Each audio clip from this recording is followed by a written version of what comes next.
Live. Welcome in, guys, to our regularly scheduled pain stream program. I began this back in week 3 after we got blew out by the 49ers, I think it was. It's a regularly scheduled thing, weekly meeting, maybe bi-weekly depending on how the season goes. But there's no need for an intro. Thank you guys for tuning in. As you can see, I got Ash and Nate with me. Definitely go over there, check them out. I'm gonna quickly give my thoughts. I'm gonna hand it over to them. As the description says, yes, Vibes is gonna tune in at some point. Pest said he might tune in, and then of course I'm gonna open the floor for you guys, the audience, for you guys to call in. But my thoughts: this was a disastrous showing. This was absolutely horrendous, and it was on all three sides of the ball. I can't just blame one side of the ball. I think the defense, they were playing bad before they got gassed out. They couldn't really tackle from the beginning of the game. If you guys were watching me call the game with Kid Blue, I said it as a mild concern. I'm like, they're not really wrapping up their tackles. And we saw us affect this later in the game on that touchdown to the guy whose name I can't pronounce, where like 3 people couldn't tackle him when he got into the end zone. So, and shout out to Vibes. He's here right now. What up, man? I'm going to let you go in a second, but I already started on my rant, so I'm going to finish it then. Man. Definitely check out Vibes. His link in the description.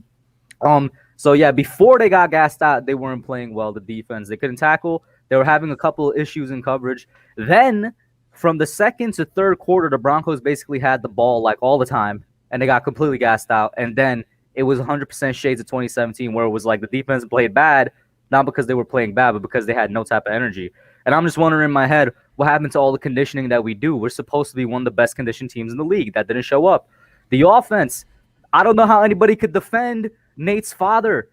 How can you defend Jason Garrett? It makes no sense. All right, listen. Shout out to Authentic. He's my guy. But how are you defending Jason Garrett? He used Kenny Golladay on one pass play for the entire time the Giants had the ball in the first 3 quarters. Kenny Golladay started getting the ball in the fourth quarter when the game was far away. Shout out to Pest. I'm going to finish up Pest, then obviously I'm going to let you go. How do you use Kenny Golladay? You're $20-something million man all the way in the fourth quarter when the game is like basically done. It makes no sense to me. I literally saw very, very short, not that really nice passing route that improved a smidge. I'm getting an echo from somebody. Oh, there it is. It's gone. Yeah. So it's like the play calling I didn't like at all either.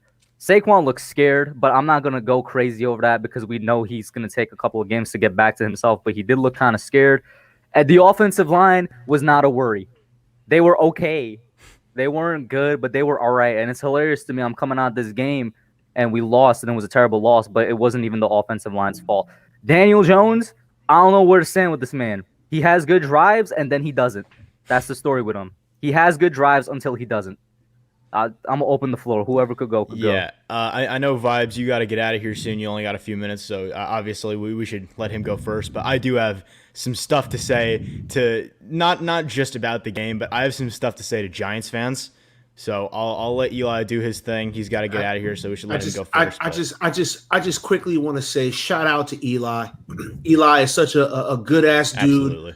On Twitter, man. I interact with him a lot. Dying to get the opportunity to talk football with you, Eli. So hopefully we can make that happen in the future, man. So, but yeah, no, for sure.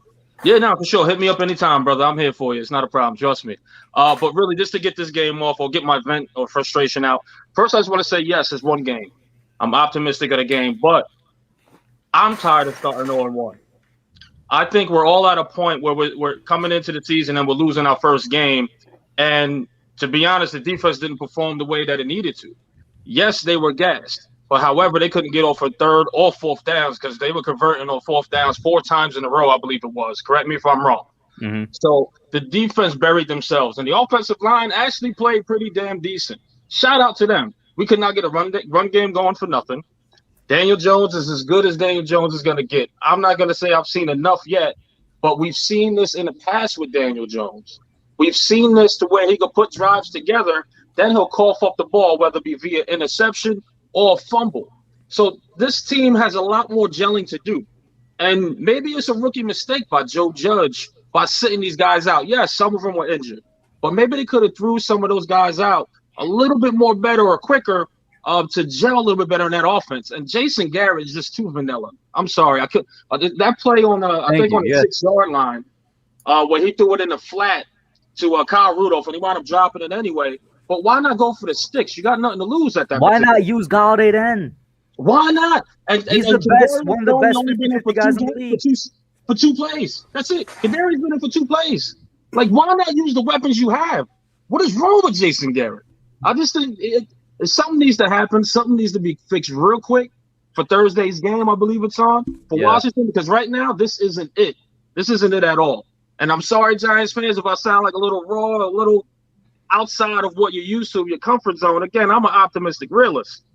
Really, this was a terrible game, and it showed. And this is poor coaching on all facets of the game: special teams, defense, and offense. I'm sorry. Again, and you guys saw what I tagged you in right before the stream with the when Joe Judge threw a challenge flag. You want to talk about stupid mistakes? I didn't expect that from him. No, stupid. Like, all scoring plays are reviewable. Sure. Everybody, I'm not even a coach, and I know that. Yeah. But for him to throw that flag, again, the timeout was null and void because we were getting blown out anyway. But still, what if the game was close? That timeout's now gone. Sure. Very poor mistake. Very rookie mistake by Joe Judge, and I'm shocked about that, to be honest with you. Absolutely. So here's what I'll say in response to a lot of this. You're absolutely right. This game sucked in a lot of ways. And if you're looking for someone to tell you that it didn't suck, I'm not going to be that guy for you. I'm not. It was terrible in every possible way. And yes, Joe Judge made a pretty stupid mistake. That was dumb. That was an unforced error. Not good. Really not good. And a lot of what you're saying is absolutely right. The defense really just did it to themselves. They could not get off the field on 3rd down. Really just had a tough go of it against the sticks. Couldn't keep Teddy Bridgewater in the pocket. Couldn't get him down for shit. It was bad. And the offense just couldn't click. Here's what I'll say in response. It is unfortunate that we lost this game. It's unfortunate that we came out as slow as we did. That's a big problem, that we came out this slow. And Kenny Golladay said it, and Jason Garrett said it, and it's a problem that that's acceptable to them. That's a problem. It really is. But at the same time, it's also a problem that I am a 17-year-old kid, and I have to be the one telling everyone to stop acting like the sky is falling. It is not. It is week 1. For those that are saying this game sucked and are mad about this game, you're absolutely right. I'll take up a pitchfork right alongside you. But for people that are, and there's Giants fans out there that are saying just the craziest shit. I swear to you, I have seen people saying fire Joe Judge, which is not it. All right. We just need to understand it's a 17-game season. Am I happy about this? Absolutely not. It's terrible. It's an awful way to start the year. It's an awful way to go out there and begin at MetLife Stadium that got booed off the field for good reason. It was a terrible game for a lot of reasons. We can get into the X's and O's of it a little bit later. I know Pest wants to say some stuff. I see it on his face. And we can get into the nitty-gritty of why it was so terrible later. But we also have to understand it's a 17-game season. And we cannot just spend another year down in the dumps talking crap about this team that we all love when we have a very real chance to recover from this and move on. This is an incredibly, incredibly talented roster. This is not like last year where we're looking for moral victories. We are really in a position to succeed if we can just gel together. I think Vibes said it best when he said this team has a lot of gelling to do, because that's absolutely right. Right now, I don't know if anyone else got this impression, but for me, this felt like a half-baked football team out there on the field against a team that was really ready to go. The Broncos came out with a defense, and they came out with a game plan on offense that were both incredibly sound. They executed when they needed to. They got off the field on defense when they needed to. They moved the sticks when they had to. And Teddy Bridgewater played an excellent game from a game manager standpoint and made a few plays when he had to, outside that game plan. And honestly, that's what you have to do to win football games like this. I think a lot of us came into this game with the expectation it was going to be a defensive rock fight, which is what it looked like early on. It was going to be just a slugfest, a slow, unwatchable, terrible game. And that's what it kind of looked like, and that would have played to the Giants' strengths. Unfortunately, we were not able to get the ball in Daniel Jones' hands and give him a chance to prove a lot of people wrong.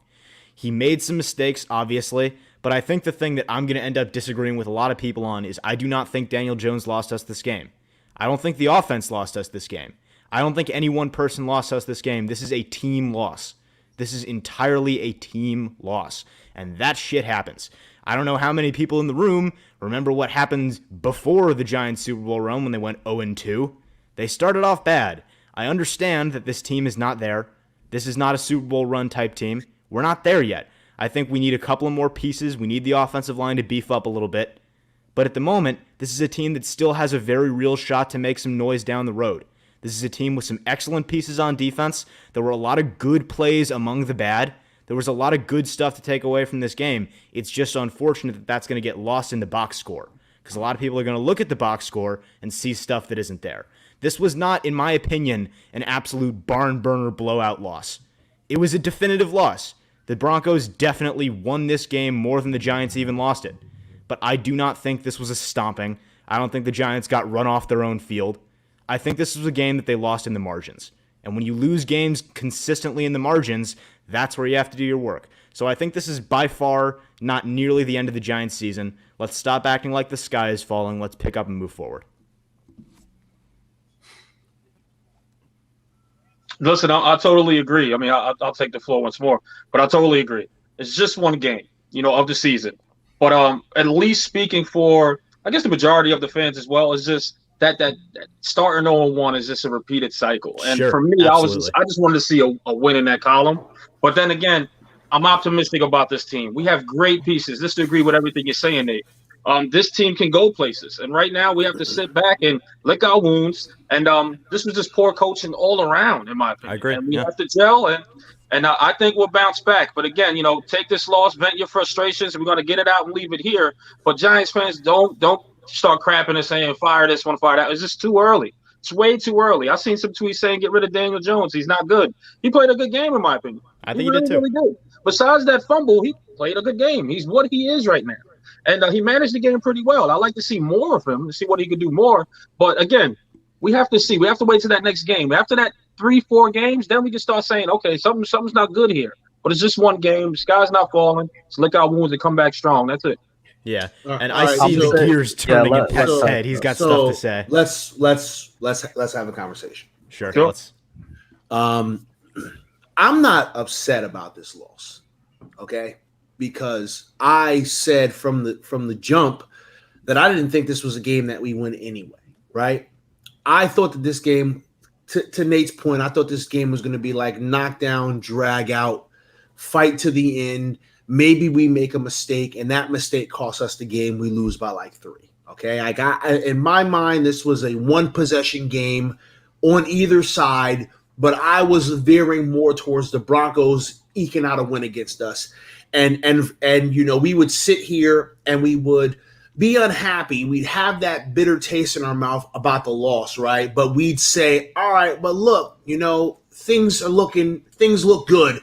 This guy looked really good. We did this thing. If it wasn't for this mistake, we can't even say that right now, okay? Like, my frustration is we supposedly have one of the most prepared coaching staffs in the league in the way that this is sold to us, right? This is sold to us that we have this coaching staff that is thinking 3, 4, 5 steps ahead, planning, preparation, and it seemed like this entire team looked lost. From the jump, it looked like this team looked lost. And as I sat there and I watched this game, trying to find positives, right? Just trying to find positive things that I can hold on to. It seemed like every time a positive thing happened, 3 negative things happened. And I'm just like, bro, what are we doing here? So I'm not sitting here feeling like, the sky is falling. I don't think anybody should feel like the sky is falling, all right? I always say this whenever I do my reactions to these videos, especially with losses, like, y'all got 24 hours. Y'all got 24 hours to be upset about this game, okay? And in 24 hours, let it go. Let's focus on the next game. And so, like, that's the way I always approach these things. But, like, as I'm trying to figure out the things I'm going to talk about in my breakdown tomorrow, and there's so much more negative than positive right now. There's so much more. I gotta ask you one thing, because I see Miz going off in the comments, and I kind of disagree. Where he was like the O-line was trash this game. What do you think about that? I think there were flashes of very good O-line play. Man, there was one play that I absolutely loved. Daniel Jones drops back. Solder, I think it might have been Solder and Lemieux. It might have been Lemieux, but they were double teaming the guard. The edge was taking a wide angle. Shoulder peeled off of that guard, hit that edge rusher, and I know what player you're talking about. What's I his? remember What's this. the I don't remember what running back it was, but he laid a dude out, and I was like, yes, like that play.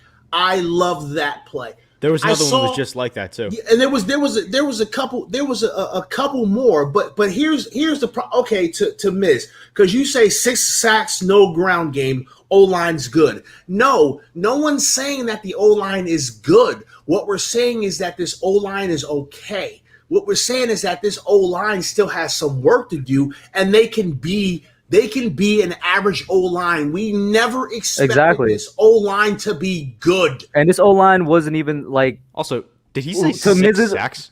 To Miz's original point, because I know, like I said, I'm going to put the link in the chat eventually, maybe in 20 minutes or so. His original point was, you guys wanted Tony, referring to Giants fans in general. I wanted a lineman. This is why I'm like, we didn't lose the game because of a line. We didn't lose the game because of the line. The game was not lost because of our line. The game was lost because of like literally everything else. Okay, hold on a second, Miz. You're saying that it's not okay. It may grow and it's not okay. That's what we're all saying. We're all saying the same thing. No one's disagreeing. It's not okay. It's not. I think we're all in agreement here. It's not okay. It's not okay. It did his job today. That's it. Yeah. We're not saying the O-line is the best thing in the league. It did its job today. And also, what are you talking about, Miz? There was no one 6 is sacks. saying that the line is okay. No one's saying that. Yeah. Also, we only gave up 2 sacks. I don't know where There was only 2 sacks. There was 2 sacks in the game. He keeps saying bro. 6 sacks. It was I don't not. know where y'all getting 6 sacks. It was 2 sacks. Sacked twice. And listen. And the first one, I don't know about y'all. I actually blame the first one on him because he was staring down his receiver without paying attention to the right side of the line. Right. I'm saying, like, again, I said that in order for us to win this game, we were going to have to bully the Broncos on offense. We did not do that at all. That did not happen. We were not able to establish the run. I thought that would be like one of the most important things was establishing the run. Agreed. We weren't able to do that. But Daniel Jones did actually have time in the pocket. Here's the problem. Okay, here's the problem. Daniel Jones' process is slow sometimes, and maybe he's shell-shocked. I don't know, but Daniel Jones' process is very slow. Let me throw a little nugget at y'all. Okay, the average quarterback has like 2.4 seconds in the pocket, league wide. The average quarterback has like 2.4 seconds in the pocket. All right, so like when we see these quarterbacks that have 4-5 seconds in the pocket, it's mostly because the defense is not sending more than can be blocked. Okay, but the fact of the matter is that we did not lose this game because our O-line is trash. Our offense didn't look terrible. It didn't. The problem was the offense wasn't on the damn field. Exactly. The offense wasn't on the field. So what can the offense do? Before you look at the time of possession. Before you continue, though, Ash hasn't even gone yet. Go ahead, man. No, I'm just letting y'all get y'all stuff out because I know some people have to go. Some people, I got a little time. Go ahead, brother. I got some time. Basically, the problem is the offense. Not with this game. Problem. I disagree. Bro, the defense couldn't get off the field. But listen. Hold on a second. Let me. Okay, go ahead. In this league, finish, please. In this league, you shouldn't have to rely on your defense in order to win you games. Now, I know somebody's gonna mention the Super Bowl. The Super Bowl is a perfect example. Not even what I was going to say. Look at the teams around the league. Dallas just scored like 29 points and still lost. You have teams. This is a league where your quarterback needs to go through his progressions, make decisions like that. But if Dallas had the defense, I think they'd have won that game per se. No, but I'm saying like in general, like we shouldn't have to rely on our defense. Okay, but that's how our team is built. This is a defense first team. That's what I'm saying. We don't. Okay, but during a regular season to get wins, put up points. I saw a tweet today, and I'm like, the Lions and the Jaguars put up like 30 points. Okay, so I see your point. I see your Let point. me finish. Let me finish. you have a fair I see point. your point. Let me finish. We gave Kenny Galladay how much money a year? Enough. We traded back and drafted who? Kadarius Toney, right? Yeah. So how come I don't see this man in the game? And maybe he was Poor injured. coaching. Maybe he Poor was coming coaching. back from an injury. My main concern is the play calling. So Yeah, sure. yes, I'm saying I don't want Jason Garrett on this team. I'm saying that. I'm done defending this man. Last year, I gave him an excuse that COVID happened. The offensive line didn't have enough time, didn't have a preseason. The whole offense didn't have a preseason to gel together. He didn't have Saquon. But I'm done giving this man excuses. I'm just done. The play calling has to get better. You have weapons to push down the field, and we're running. I think we all agree on that routes, part. Like Yeah. we all crossing agreed routes, the and weapon check should have down. been used better Sure. and more. So can I respond to what Ashmoy's saying then? All right. So here's my response to all of that. So when you're talking about the offense versus defense thing, you're absolutely right. This is a scoring league. You have to be able to put up points. But you cannot say that this is the offense's fault because they didn't put up points when they barely had the ball in their hands at all. And it's most of the reason why I'm saying I don't think Daniel Jones lost us this game. I don't think the offense lost us this game because the offense didn't have a fair shot at it. Let's be real. I was They gonna were say, not let's- on the I'm field. not trying to say they cost us a game. I'm saying that's my major concern. Okay, that's so my major then, concern. yeah, we didn't have the ball. that's for a fair thing 10 to say, minutes. and I agree that Jason Garrett is not it. I agree with that. Yes, and that's fine. We can all agree with that. That's fine, but I'm just going to throw some numbers at you just real quick. I'm just going to throw some numbers at everybody that's listening because these numbers are important, okay? The Denver Bronco converted 24 first downs. Yeah.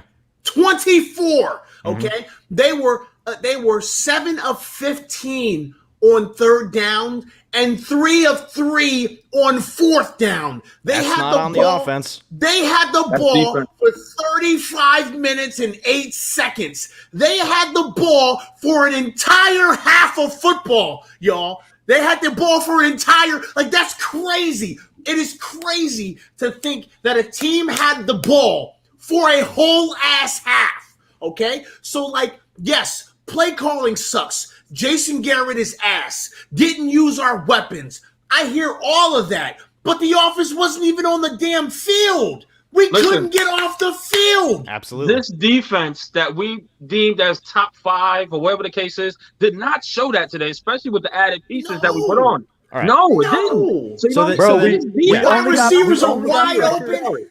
We only got pressure on the inside. Linebackers couldn't tackle. Linebackers couldn't cover because Noah Fan was killing us early, and our secondary looked really All right. bad. All right. So we've gotten to this part of the stream. It's time to talk about the defense. So let's really talk about why this happened and why the defense disappointed us like it did and all this stuff and how they couldn't get off the field on third down, how they couldn't get off the field on fourth down, all this important, valid shit. All right? Let's be real about this. I did not watch this game from the defense and think this is a weak defense. I didn't think that at all. I saw a lot of good things from this defense, a lot of the things from this defense that we were excited about from them. There were a lot of plays consistently where they were getting to the running back behind the line of scrimmage, where they were stuffing runs, where the defensive line was doing their thing, and there were a lot of plays where the secondary was holding up their end of the bargain. It just so happens that, and this is my theme for this entire game, on defense and on offense and on special teams in every phase of the game, the problem with this game, from the Giants' perspective, was not any one, I don't think, schematic thing. There were a few little things to look at, but the problem with this game is that the Giants did not finish in any phase of the game. They couldn't finish plays, they couldn't finish series, they couldn't finish drives. That is what killed them. There was a lot of strong play on both sides of the ball. The defense got to third down consistently. The defense played strong against the run for almost all of their plays. The defense held up well in the secondary on a lot of plays, and you know they held up for a good period of time because Teddy Bridgewater was sitting there for an hour, and that's how we know to be mad at the pass rush. So here's my theme. The Giants' offense was moving the ball down the field. The Giants' offense was doing well for a lot of plays. The theme is that they could not finish. And I will tell you something. As frustrating as that is, and as terrible as it is for this team to watch in week 1, and as awful and as much as it sucks as it is to get off to a slow start like that, I do think that is something they can turn around. I am excited to watch this Giants team get better. I think as the year goes on, we're going to be fine in that department. It's not about getting blown off the ball. It's not about getting absolutely massacred, because I don't think we did. I think we failed to finish, because consistently, on every series, it's just one play away. Every goddamn series, especially on defense. It's one play away from a 3-and-out. It's one play away from a turnover. It's one play away. We need to make that one play. I just want to talk about. Go ahead. I just want to talk about one thing that I'm very upset about. Sure. And it's not even for the Giants. It's actually for the Broncos.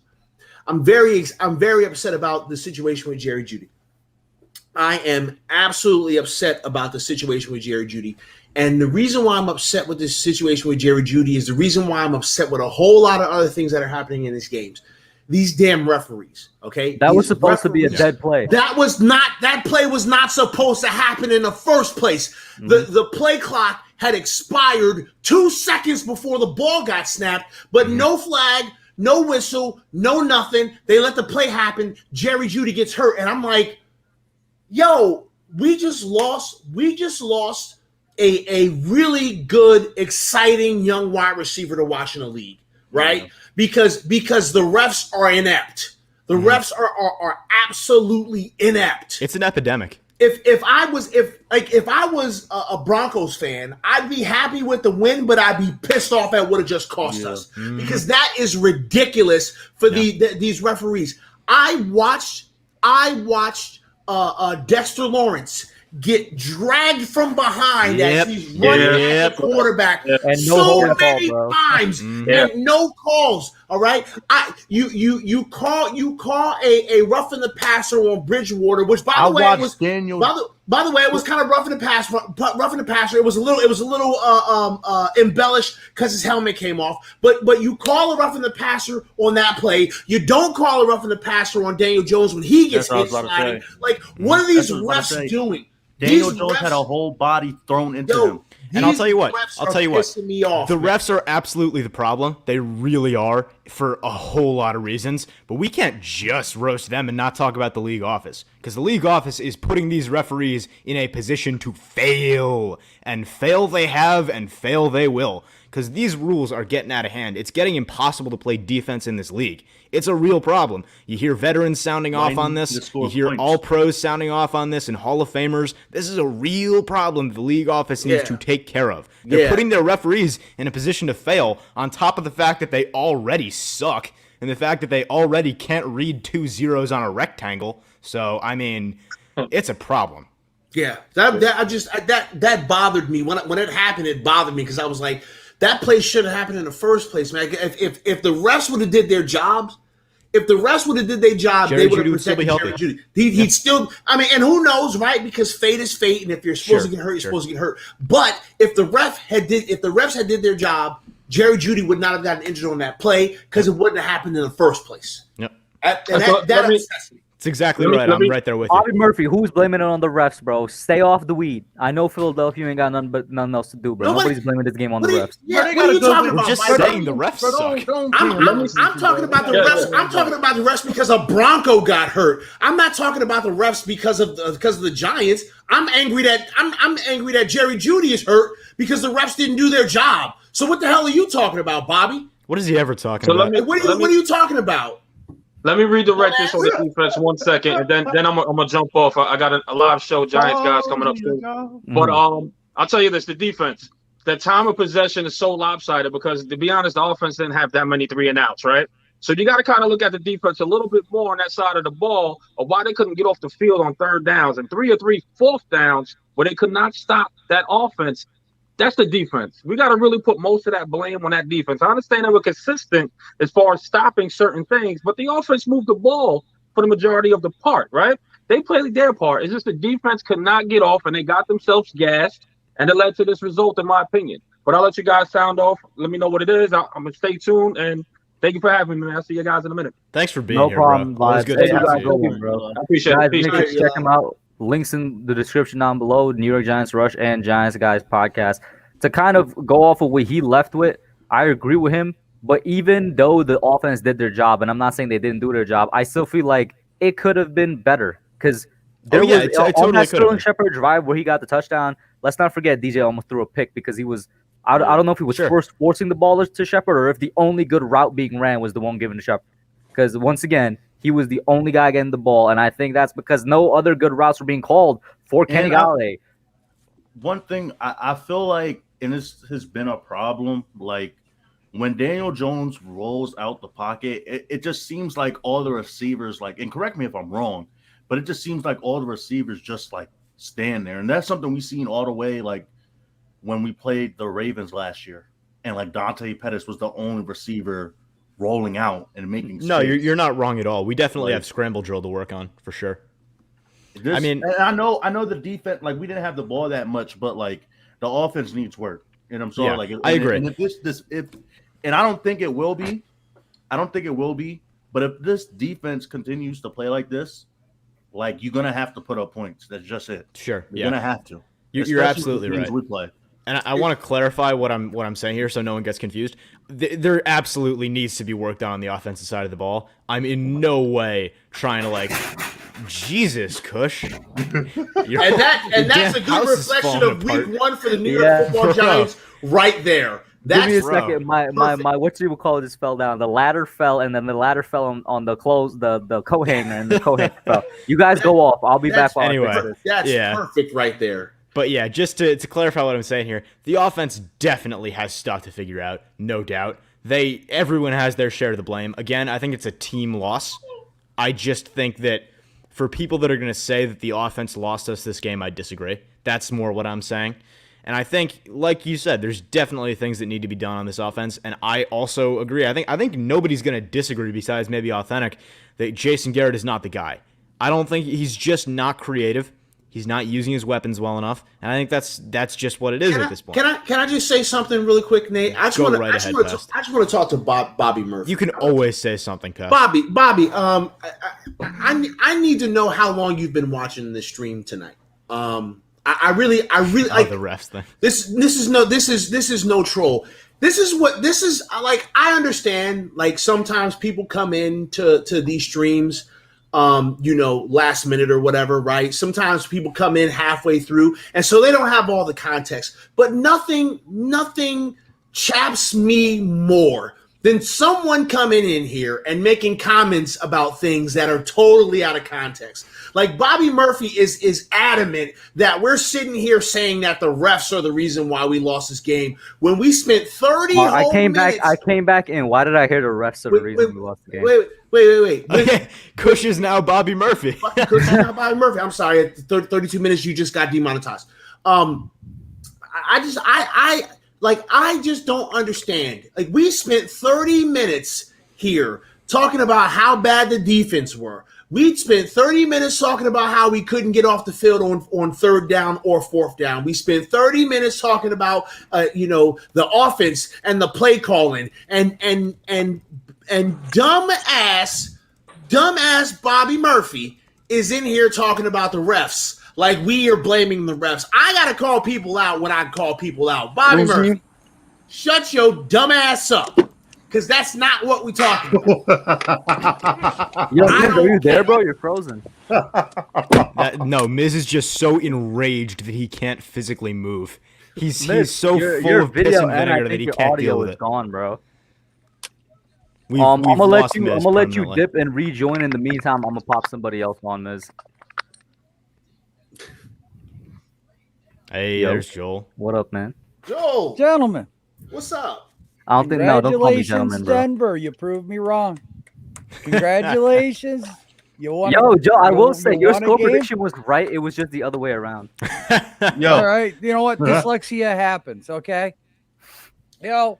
I've been watching Twitter. Wait, Joe, wait, before Joe continues, I would just like to comment, because I don't think I've seen Joel without the whole beard thing, right? Joe, he's the reason we lost. He didn't have his beard. He didn't have his I beard. didn't shave. I got stubble. But Joel, you are one handsome son of a bitch. Thank you. I thought so too. You are, like, I'm not even trying to be I'm not even like trying to be trolly right or nothing. I'm not even trying to be trolly.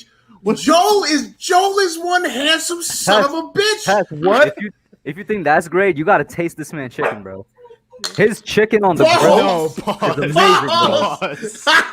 Pause, bro. Now, unlike Pause. y'all, I've actually visited a couple of clans. Joel was one of them. This man's chicken is amazing. Pause, I was just Absolutely listen. amazing. I was just taking it back. Right? Because Bro, you gotta because taste the cooking, bro. You gotta taste the cooking. I'm used to this Grizzly Adams, this Grizzly Grizzly Adams Adams. Joe, right? Joe's sitting here looking like he could be a fucking model. Like, damn, Joe, you are a handsome son of a Joel, bitch. tell him about the chicken, bro. Dude, I got a smoker. I cooked that shit for like 7 hours. Yeah, that was amazing. Yeah. Dude, it was fire. I mean, Hub ate a whole half of chicken, ate another part of that other half, and then took the rest home. Yeah. I was like, Well, man, first of all, that's because Kush is the I don't want to say the wrong nationality. Never mind. Can I say Guyanese? something? He's the guy who needs Bobby Skinner. But Bobby got like a good 5 inches on me. Bobby is a mountain. Bobby is not a person. Bobby is a mountain. There is a viral video of pests circling around on Twitter. I don't know if y'all saw it yet. Man, you know what, Ash Money? You shut your stupid ass up. You're gonna have to tag me in this, bro. You, Ash Money. You are just a piece of shit. Ash, gotta send it to tag me me. right now on Piece Twitter. of All right. Send it shit. to me right now on Twitter. Me, Kush, Joel, everybody's gotta get tagged on Twitter, bro. You're such an asshole. While you do that, Joel, go ahead. Go ahead, Joel. you know, Let I Ash send can't me that. stand you, Ash Everybody Money. You Tag piece all of of us, shit. bro. everybody's coming after me, and I can see the people in the chat. Ha ha ha! Joel said this. You know what? At least I got the balls to get back on here. How about you, fucking radio? Oh, sorry. How about you, radio? Hey, I've already cursed. You good. Our You innocence. Keyboard No, warriors. good, How about bro. you get your? How about you come up here and you make freaking predictions and start putting your face up here on the damn board? Tell him, And then Joe. come You back tell him, next time. Joe. You know what? We all might have been wrong. Get after that predicted comment the section, Giants Joel. defense laying a big Get 'em. freaking egg, but you know what? We're all right here. We ain't Get 'em. hiding away. Listen, But that's a guys. Giants fan right there. All right. Get Let's 'em. talk Here's the next. thing. Kind of fun. All of you don't understand this in chat. So from the YouTuber perspective, and as soon as you make a channel, a lot of people in Kush's chat are starting to make channels, which is great. It's awesome. As soon as you become a YouTuber, you understand that you love your subscribers, but you hate your comment section. It's just kind of how it is. The I can't comment stand section none can of you. consistently go fuck yourselves. I hate all all of you, motherfuckers. As a whole, we hate All of all you. of you. I'm just gonna say it. We hate you. We do. I hate your guts. We love you, but we Whoa. hate you. So Bobby that's just how it Murphy, is. my guy. I can't How like you Viz. doing? Like Viz can go fuck himself. Viz, I'll oh tell you my, what. Bobby All right, Murphy. let's tell a little You- bit, bro. Let's Bobby, tell a little bit. you Bobby enjoy that. Murphy. I want to uppercut you through the ceiling, Bobby Murphy. Who else wants to get it? Big Slime. Nate You just want dipped. some Big Slime? Saeed, Joseph, you want some Joseph? Who else wants some? Hey, you know what? Congratulations on your win. Bro, I you called kicked that me game. out. And Good. I'll Well, I tell did. you what. Bro, Hub, I sent this People are to going to Bro, you figure out literally Jalen dipped. Hurts. What are you is talking this gonna man be kicked tough. me out, bro. Hub, is there a way you could Unacceptable. like put it on the We'll screen? see at the end of the It's We'll see nothing at the like- end of the year, Bobby. We'll it's see at nothing- the end of the year. Ash, It's I have nothing- not seen this yet. You gotta send it to me. No, don't send. I'll share it to the screen after Joel. Like he didn't even say his thoughts on the game yet. Oh Wait a yeah, minute, sure, is sure. that, wait, is that's not going to get demonetized, is it, Ash Money? No, it shouldn't. It's just. I feel like this is a judgment call you need to make right Yeah, here. this Ash. is It's just a judgment dude call. singing- Kush, you might Hub, want to mute and watch it. Yeah, you watch. Yeah, Yeah, I just watched that it. I seems just watched smart. it. Listen, let Joel go. Let Joel go. Nah, Let Joel nah. go. Oh man, y'all are good. You know, listen, we lost. We got our ass kicked. It's as simple as that. Okay, team didn't look good, but there was some positives out of the game. And you know, everybody's talking about the negatives of the defense and the no tackling. And look, like I watched Dallas, I watched the Eagles. I called both games, and it seemed to me like the coordinator, the offensive coordinator, set up a game plan so that Dak looked really good. Okay. The Eagles offensive coordinator set up a game plan to where Jalen Hurts looks good. We get stuck with friggin' Garrett. Okay. So basically what this comes down to is Denver had better schemes on both sides of the ball than we had schemes. All right. You know what? Execution is involved. However, But if you're not scheming guys open, I mean, that touchdown, that was a great scheme. Why weren't we doing more of that? So if we actually had crossers on receiving routes. Well, Daniel Jones holding the ball too long. Well, if everybody's friggin' covered, how's he supposed to throw the ball? Okay, yeah. Did you guys see how the receivers were covered? It seemed like every time Daniel tried to throw the ball, there was a defender right there. That was the story all last year. Yeah. It is, but what's he supposed to do, Hub? I mean, nobody here is blaming Daniel Jones for anything, bro. I see a lot of hate on Daniel Jones right for the now. fumble. Yeah, there is. Just no one here is saying that. Right, but this is for everybody else out there. All right, you know what? He fumbled one time. What's the difference between a fumble or throwing a pick? But it was only one. He did too much. When Daniel Jones tries to do too much, he makes mistakes. And I'll tell you what annoys me. That was a good tackle too, by the way. Sure. And I think for me, it's not even the fumble is the lesser of the two problems with that play. Has no one just fucking told this moron to slide the first time? My God, this is a problem with Daniel Jones. He just does not slide consistently. But Nate, that's where he tries to do too much. No, I agree. Absolutely. Hey, you know what? How many? Let's talk about how many drops there were. Can somebody please get Darius Slayton the hell off the field? Darius Slayton turning into Ingram. Don't say I ain't tell you so.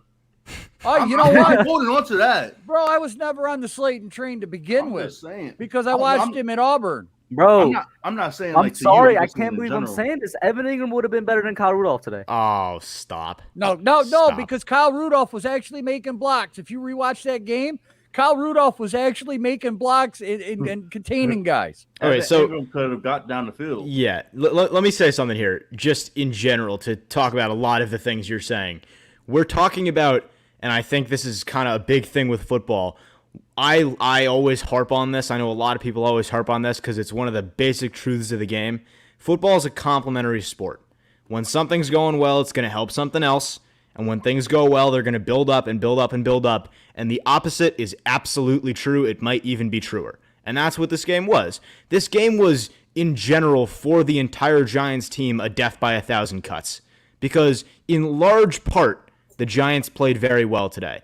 It was the other smaller part that lost them this game. And I think that's fair to say. And I guess all those little things add up to something pretty damn big because we're all sitting here freaking out about them. For good reason. It was a bad game. It looked bad. But I think with all those little things, that's going to kind of be the story. Yeah, and now it's up to Judge, and it's up to Graham, and it's up to all these damn coaches that we got all this faith in to look back at that, because you know damn well these players are not happy with the performance that they just put out on the field. You know, if they're probably more upset than we are. They're like, oh my God, I can't believe we did that on today of all days. Yeah.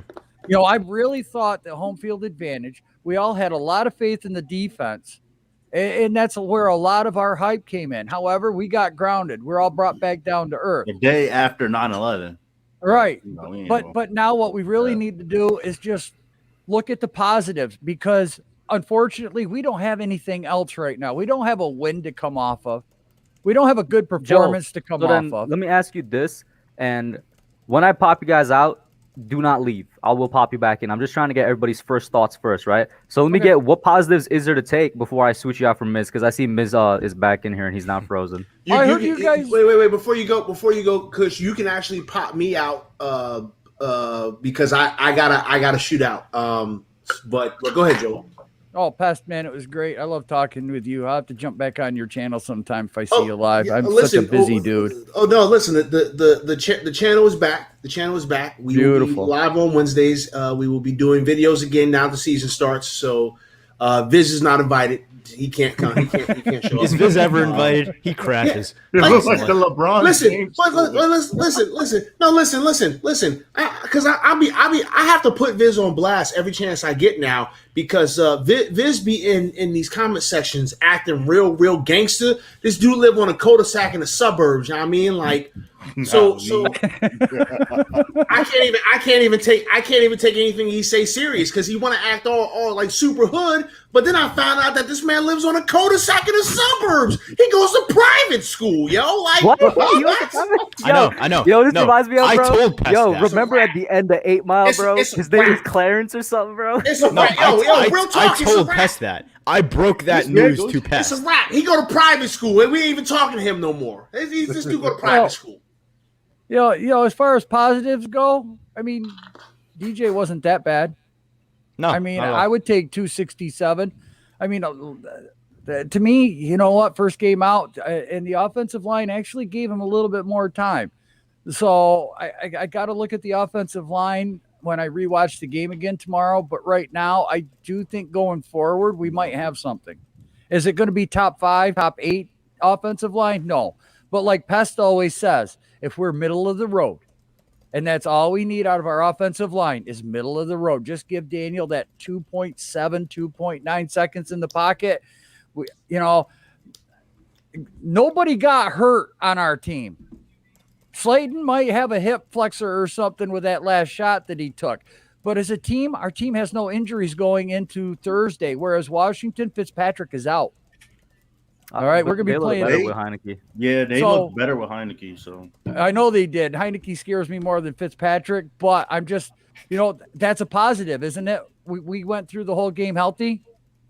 We got no Yeah. injuries. We got a little bit more confidence in the offensive line. We know defensively what really needs to happen is these guys, the stupid penalties. And what really killed our defense was the guy that covered the slot. Darnay Holmes had a stupid ass penalty. Jackson got burned 3 or 4 different times. I mean, if you look where the fourth downs were all converted from, it was from the slot. Mm-hmm. So that's just something that the coaches are going to have to work on. But that's where the weakness was last year. Dory Jackson, the couple of plays that I saw, he did pretty good on coverage. But I'm going to have to go back and rewatch because I didn't get to watch all of that. That's why I'm going to watch the game again. Mm-hmm. Sure. Like I said, agree. Joel, do not leave. I'm gonna just pop you out for now. Pest, I know you gotta go, but I at least want to see if you got anything for Miz before you dip. What up, Miz? Yo, you say what you gotta say because once I go on my rant, it's gonna be going on for a few minutes. I'm telling you right now. Man, I'm Mrs. Rants fired are up. undefeated, You could bro. start right now, man. You could start right now. Go ahead. Start in, Miss. Don't tell me the offensive line was okay. Aren't you tired of being okay? We were not supposed to lose the home opener today. That is a monster loss. You understand me? His O-line was not good, okay? I know you guys think the defense gave up a lot of first downs and couldn't get off the field on third down. But the defense did its job in the first half, and we can't sustain a damn drive, okay? The one bomb down the field, that's not a drive. That's a two-play drive. And then, of course, what did we do? That 6-yard reverse to Tony that got blown up in the backfield, that's one of the biggest game-changer plays in the whole game because it took us right out. What? the He hell? disconnected. Yeah, he disconnected. He's too much for StreamYard. StreamYard can't handle it. Miz is passionate, right? And I love that. I love. Miz, are I you love, still in here? I love the passion. Miz is passionate, and I love that. Okay, but I think some people don't understand what I mean when I say okay or average or good, right? Because good or okay or average is what I'm talking about, like the middle of the pack, okay? Because I'm gonna let you know something. The vast majority of the leagues, like the vast majority of the NFL's offensive lines are good, okay, or average. That's just what it is. That's just the truth. Okay. I will say this. I get where he's coming from in terms of part of the reason the defense got gassed out is because the offense couldn't stay on the field. I agree with that. Well, yeah, but the offense couldn't stay on the field. And I'm not saying that our offensive line was amazing today. It wasn't, because we couldn't run block to save our damn lives. Okay, there were no holes to run through for anyone. I never said the offensive line was good. Yeah. Okay? But even if I say good, right? Miz, I need you to hear this. I'm listening. When I say good does not mean great. Great does not mean amazing. And amazing does not mean elite. Okay?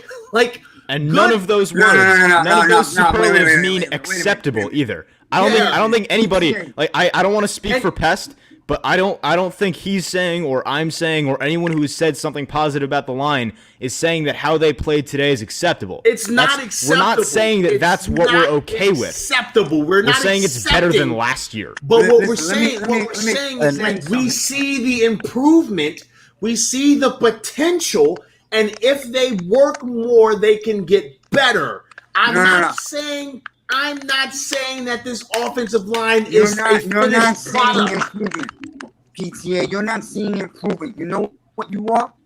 You're a desperate Giant fan looking for any little tiny bit to hold on. Miz, wait a fucking minute, Miz. Have you ever No, we are not getting ready to do this. We are not. Have you watched any of my content on YouTube? No. Have you watched any of my content? You sound like a Jets fan, bro. Have you watched any of my content? Have you watched any of my content on YouTube? Get this asshole off the screen. Get this asshole off the screen. There is no way that this dude. There is zero chance that someone's. My hands are down here. There is zero chance that someone is going to come on a stream that I'm on and tell me that I'm a desperate Giants fan looking for anything, how negative I am about this damn team. No one is going to do that to me. I am all the way negative about this damn team. I was one of the few people that said this team was going to lose. I've got 2 years.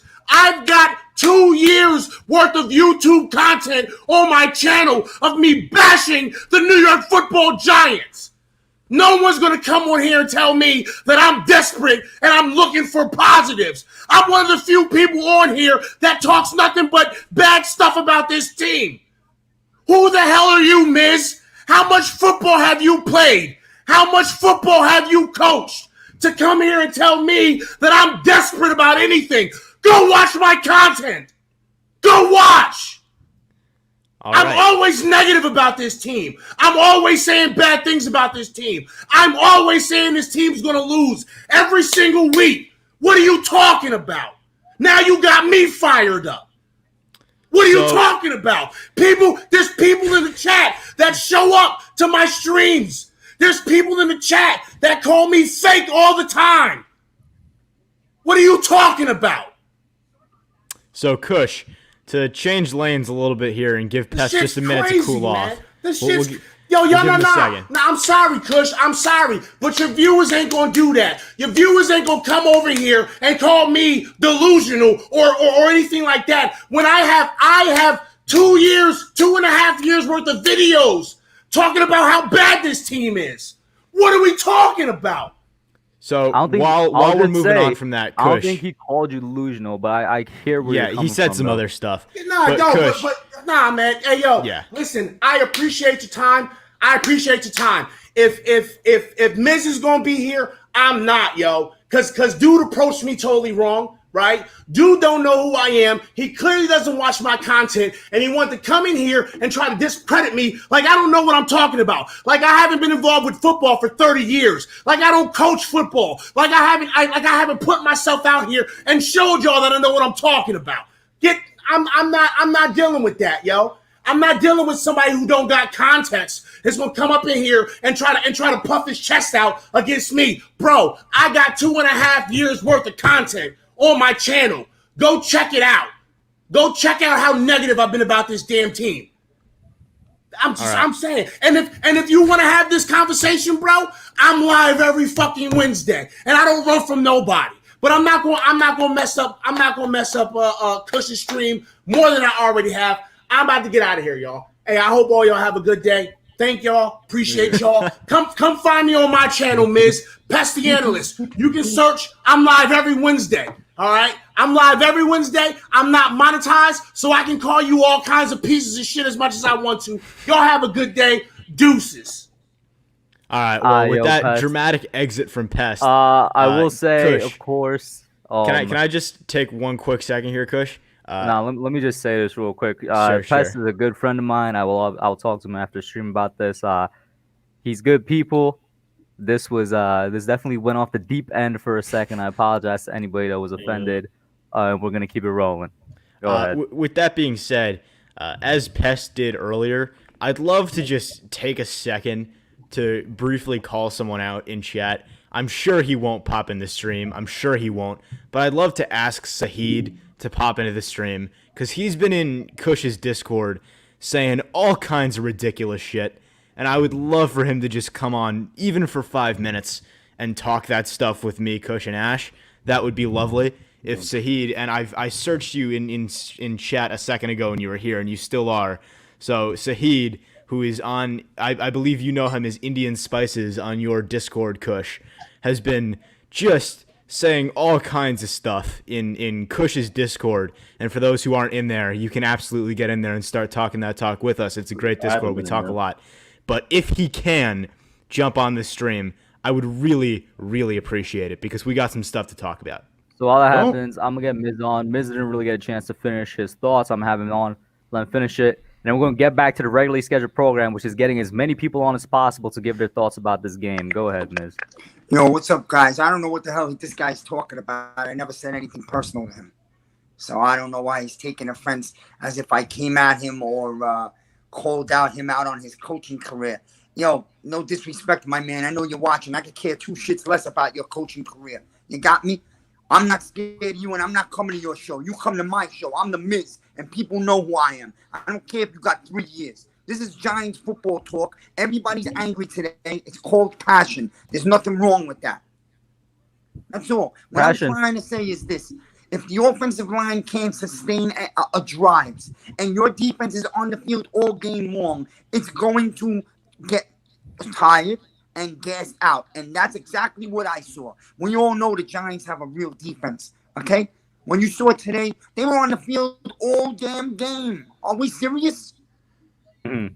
And that's the O-line. The O-line cannot sustain a drive. Daniel Jones is struggling because he's got no time to look down the field. And then they start changing the plays into these little, to me, BS plays that don't work. If you ain't got the time to throw and you don't develop a running game, you don't have no play action. And by the way, you paid Galladay all this money. Maybe you want to throw him a ball in the first quarter and not wait till the fourth. Yeah. You know what I'm talking about?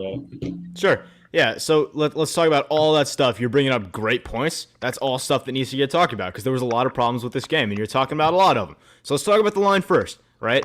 I thought they did better than last year, but I do not think they played where they need to be. That's just facts. I would also say I don't think the offensive line is the reason we lost this game. It's not. There was a lot of stuff that went into this becoming an L on the score sheet. That's just how it is. And the offensive line, as far as I could see, was one of the lesser evils. And if you want to talk about establishing the run game, I agree. They were not consistently opening up holes, which is disappointing because that's what we expect them to do better in. But in pass protection, they were inconsistent, but they were pretty solid. Von Miller roasted Nate Solder a couple of times, which is more of an individual thing than a thing as a unit. But as a unit in pass blocking, and you saw that because Daniel Jones started making some nice throws, they were pretty decently solid in pass pro.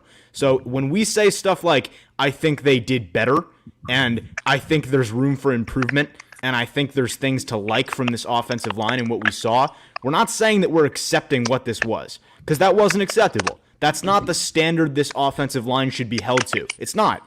But you can't sit here and say that that wasn't better than what we saw last year against what really is an incredibly talented front. What? We are turning into the Jets fans, okay? When you're looking for any little tiny thing to salvage the offensive line and say, hey, they weren't as terrible as they looked against the Patriots. They did something today. That's desperation. We are turning into the Jets. Okay, so let me tell you why it's not desperation. For 35 years, the Jet fans have been saying that. And sure. We are the Giants. So here's my response to that, Miz. I totally see why you see that, and there's probably a lot of people that are saying that. I think the reason me and Pest and me and a lot of other people are saying that isn't because we're desperate for something to find. It's because we scrutinize this line. And not because we're going out of our way to scream from the rooftops about this improvement they've made. It's because if we're going to talk about the line, we're going to say what we see. And when we talk about the line as Giants fans, as much as we do, it's going to be a topic of conversation. Do you want us to lie? Do you want us to say that's not what we see? Because it is. That's what I see. I see improvement. Not my thing. My thing is right here, and Hub and Ash know it.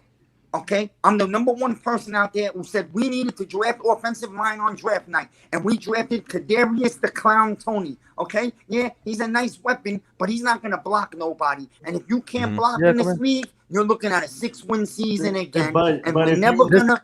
This is what I'm gonna say. The problem is the play calling, though. This is what I'm gonna say first. And shout out to Jim Clark for the $2 super chat. He says DJ had better stats than most QBs this weekend. A good amount of that did come in the fourth quarter while the game was out, but I agree with you, and I'll go ahead there, Ash. Ash, you can say what you want to say, and I'm going to respond after you. The problem isn't not like I thought we should have drafted offensive lineman with our third-round pick instead of taking Aaron Robinson. I think a lot of people thought that. Drafting Tony really wasn't the problem. The problem is the play calling. Because you have teams around this league who have average O-line, who have okay O-lines, and they put up 20-plus points, 30-plus points. You know, for me, the offensive line needs to improve, but it's well enough to the point that we can win games. So here's what I'll say. I think what Miz is saying is absolutely fair. So we're talking about a different thing now. We've stopped talking about the Broncos game, and now we're talking about the line in general, and Kadarius Toney, and should we have drafted a lineman at 11, and so on and so forth. This is a real conversation we can have. So if you want to talk about that, it's totally fair to say you want to draft a lineman. A lot of people did. A lot of people said they would have rather stuck at that pick and taken a lineman. And even if we traded back to 20 and took a lineman there, that's also fair. You could have done that. That's totally fair to say that. But at the same time, I think if you want to talk about what's relative for the future and relative to now, those are two different things. In the Broncos game, one lineman that you drafted this year was not going to win you this football game. If you want to talk about long-term, that's a matter of opinion. It's a little too early to say whether or not that pick of Kadarius Toney instead of a lineman is going to pan out, or whether it's going to be terrible, whether that's going to be the move that kills Dave Gettleman, whatever. If you want to have that conversation, let's have it at the end of the season. But right now, in terms of what we're actually on stream to talk about in the Broncos game, that pick, that decision is not going to change the outcome.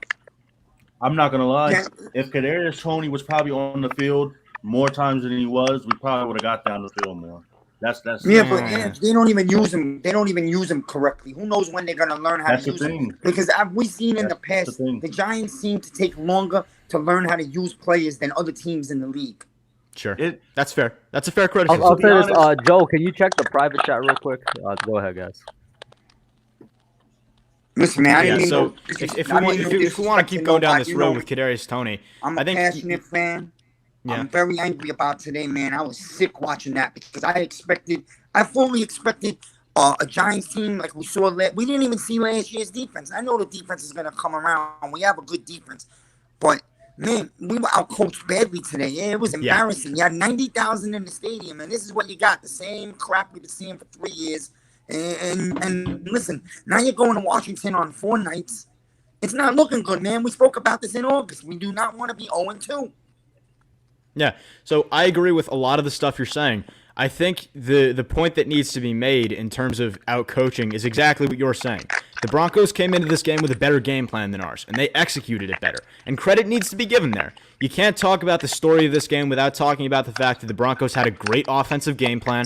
They came in and took advantage of the coverage. They took advantage of the zones that Patrick Graham was calling at times. They took advantage of their man opportunities and rub routes, and they did a good job of managing the game. And you got to give credit where it's due to Teddy Bridgewater. He did a good job. He made plays when he needed to. He escaped, and he took advantage of the weaknesses that he was presented to get play against and game plan against from the coaches. It was a good job from them.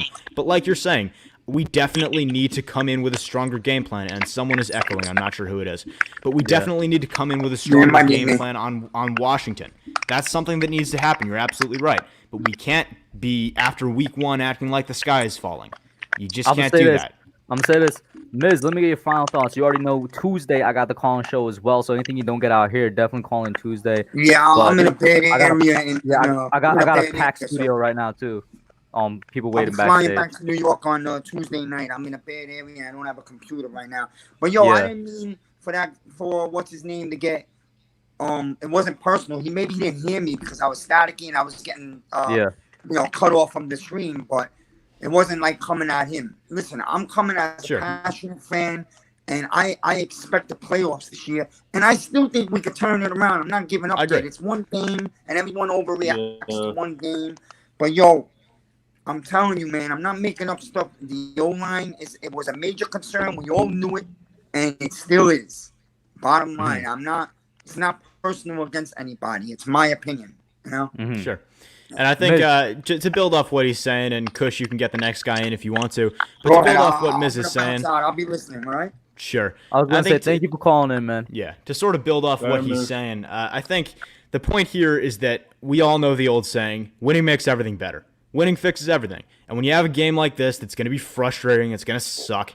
You're going to have people starting to get dramatic, people starting to say stuff they don't mean, people starting to shoot off their mouths a little bit. That's kind of how it is. Anyone who's played the game knows that that's exactly what it's like in the locker room after a tough loss. All right? That's just how it is. We're going to move forward. The fan base is going to be fine. And I think he was saying something that I agree with, which is I still expect this team to make the playoffs. So this team has a good, solid team, a good, talented roster. We're going to be fine. Take your hands off the panic buttons. Let's not freak out here. Everyone take a sip of water. We'll be fine. Go ahead there, Benny. All right. Well, that was a tough game to watch. That was definitely disappointing. I'm not going to overreact and all, like some people are. I think this does impact my thoughts a little bit on the season. I'm not going to, lie. But it's not going to change too much because at the end of the day, we do have to remember that it's, week one. Every year, crazy things happen in week one. And throughout the NFL, a lot of people aren't considering this one of the crazy things, but let's just look at it. Houston won their game. The Titans played horrible. The Packers played horrible. And there was many teams that just many random things that happened that nobody expected. And there's a lot of this might be true throughout the season.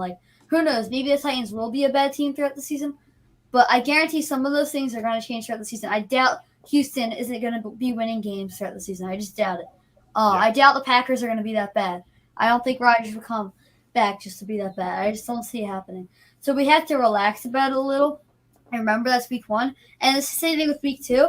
Not as much for the fact of week two, but those first 2 weeks are always known as the weeks that could definitely be a lot of randomness, and it's just everybody getting used to the league. I mean, I don't know if you guys watched the whole Eagles versus Falcons game, but I don't know if you guys saw, but there was a ton of penalties. It was disgusting. It was crazy. I mean, so, everything's different in the first 2 weeks. Now, once again, it does change my opinions a little bit. There's some things I'm mad about. There's some things I'm happy about. The first thing I'm happy about is Sterling Shepard did exactly what I thought he was going to do. He had a great game. I've been saying this for a while now because I heard Sterling Shepard has been in the best shape. He had a very good offseason, and I've been saying for a while now that I think Shepard's actually going to be a key part of this offense, and I think he's going to be the guy that beats out almost Slayton, not necessarily for the future, but at least for now. So I think by the end of the season, Tony's going to be getting Slayton's minutes instead of Shepard's minutes for the most part. Obviously, it'll be some of both. Something I was disappointed about was definitely the play calling. One of the biggest things was definitely about Kenny Galladay because he was playing really well when they actually gave him the ball, but of course they didn't really design any plays for him until the end when we were already out of it. So I was pretty disappointed about that. I hope we really realize that for next week and kind of game plan with him a little bit more. I was just also disappointed about the play calling, in general, just a lot of it. Sure. But another thing I was disappointed in was with Saquon Barkley. I just felt like he wasn't getting many chances. Now, you can blame it on multiple things. You can blame it on the offensive line for not creating holes. You can blame it on the coaching staff. You can blame it on the play calling because maybe I thought maybe we could try to get some screen action with him. Maybe throw a screen, try to see if he can just make him miss. I mean, that's what his job is. That's what he's best at. So I thought I hope to use him more in the passing game, to be honest. But I understand we're easing him in, so we don't want to use him too much. But from what we saw from him, I don't think it's Saquon Barkley's fault, to be honest. I think we got to figure out how to use him different ways, or at least just hope the offensive line, as far as run blocking, is better. I thought the offensive line, as far as pass blocking, wasn't great, obviously, but it wasn't that bad, especially towards the middle of the game. The beginning was a little tough with Nate Solder, but I thought they got better. But those are some of my main thoughts. And about the defense, I mean, that was something that was maybe my biggest disappointment because I thought for sure the defense was going to be yep, we're for sure doing good, especially the secondary.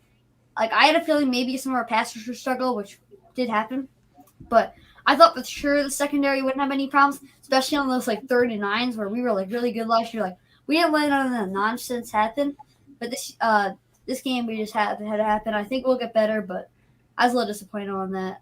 But yeah, that's some of my main thoughts. And before anyone responds to Benny, as we add in one knowledgeable Giants fan redhead, we will subtract another.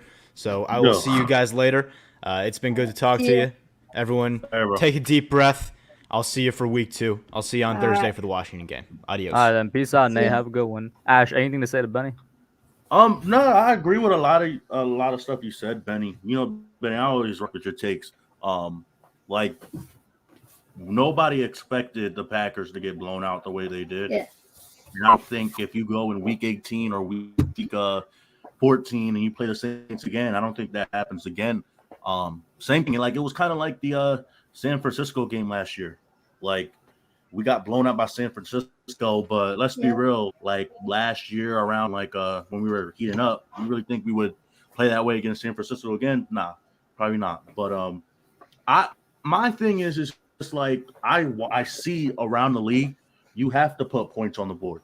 Like no matter what you do in the playoff, like during the regular season, you're not winning games by running the ball, playing good deep. Like you're not winning old school fashion games. You're just not. I see teams, and I'm going down the line when I say this. Thursday night, 31 points. Eagles today, 32 points. Texans, 37 points. Seahawks, 28 points. Bengals, 27 points. Cardinals, 38 points. 49ers, 41 points. Chiefs, after coming from behind, 33 points. You feel me? Like, even I'm not saying we're the Chiefs, but you have to score. Like, you have to score. You have to push the ball down the field. You're not winning games by doing these stupid comeback routes, crossing routes, out routes, check down. You're not going to win games, especially when we're facing the Saints. We're going to be facing the Saints. Their defense looks better than expected. The Rams, I'm watching the game right now. They're looking like they're going to be a Super Bowl contender. Like they're looking like as the top team. Shout out to Lauren. Even our own rival Dallas. You know, I think that Dallas isn't going to be able to do that every week, but what if they do? You're going to have to score with these teams. When you get in the playoffs, that's when you can run the ball. That's when you pound the ball, play good defense. But for the regular season to get wins, get wins, and to get to my 10-7 record, which I still stand by, they're going to have to put up points. Daniel Jones is going to have to, and Jason Garrett's going to have to find a way to incorporate Kadarius Toney, because Kadarius Toney, I believe, is going to be the dude that if they scheme him right and they use him right, is going to open up this offense totally. They need to, and call me, a hater for hating on Darius Slayton, but they need to take Darius Slayton out, sign him out, and put Kadarius Toney in, because it's not looking too good. Yeah, I feel like I agree 100% what you're saying with the whole like offense. You got to score points. Like this isn't going to be a year where we're just going to be able to be like, oh yeah, let's try to get like 20 to 25 points and let the defense kind of do all the work and just score enough. It's just not the way the league is right now. Even with the good defense, like the Buccaneers are supposed to have like one of the best defenses. We saw them be great like in the playoffs, their defense, and they let Dallas, who have a good offense, score like 30 points. Like it's just an offensive league at this point. So there shouldn't be like for how offensive the league is and how much the rules like show towards the offense. It's unacceptable to have an offensive performance that we had today. You have to report to the work. And that's what I said like at the beginning of the stream. It's like it's not healthy to have to rely on your defense going into games. Like your defense isn't always going to be there for you. Like, and I even said it like in talking about other teams too. Like defenses only have like a 2 to 3 year margin of being like good or certified, being able to carry your team. You're not like, it's just, and like I came in here all laughing and stuff, but like me just thinking about it is getting me upset, because like I said, you see these teams around, and that's not just play calling. That's what Daniel Jones, you're going to have to be able to extend the play. You're going to have to take care of the football. You're gonna have to get through your progressions. We saw it today where he's a one-read quarterback where you have to look through your progressions. Like even the best do it. Tom Brady looks like, he plays that mind game with defensive backs, looking like you're going another way, but hitting the other receiver at the other side of the field. Daniel Jones today, I forgot which play it was, but he was looking at a receiver dead in the eye. Like if you do that and then you throw the ball to receiver, what's going to happen? The defensive back is going to know who you're throwing to. So, I don't mean to sound negative, but like we got to fix these things because we're talking about whether Chicago's having a top 10 pick. If we don't fix this stuff, we're going to be right there with them. I mean, I guess that would be good for us having two top 10 picks, but we got to, at the end of the day, who wants to lose? You feel me? Like, yeah, I mean, there's got to be ways for us to put up points because, like, first off, we have a pretty talented offense. We have some good weapons. Our offensive line definitely isn't super untalented. We have talent there. We obviously have Saquon Barkley. Daniel Jones is not the end of the world. And we got to look at teams like, I don't know if anybody in the chat or pay attention to this or watched it or anybody on here, but, like, I don't know if anybody watched the Texans game or whatever, but, like, what did a team like that do to score 33 points? I'm wondering because, in my opinion, we have way more talent. The Texans scored 37. Wow, that's 37. Crazy. That's crazy. And I know they played a probably worse team with the what's it called? Who did they play? The Jags. But we got to look at them and see what did they do? Like, because they didn't have talent. Like, we have more talent than them. You have an offensive coordinator that is not scared to push the ball down the field, call plays to push the ball down the field, and then you have receivers who are fast and are not scared or not just stopping on their routes when a quarterback rolls out the pocket.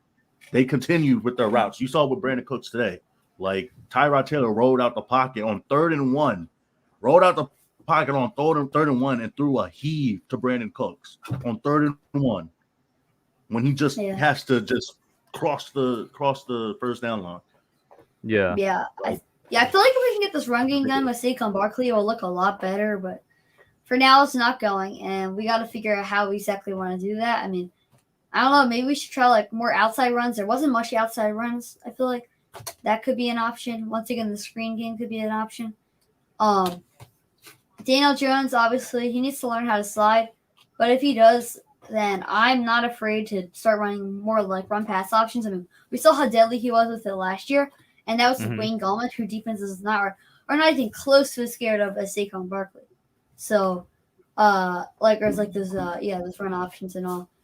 So I don't know, but we got to figure out a way to put points.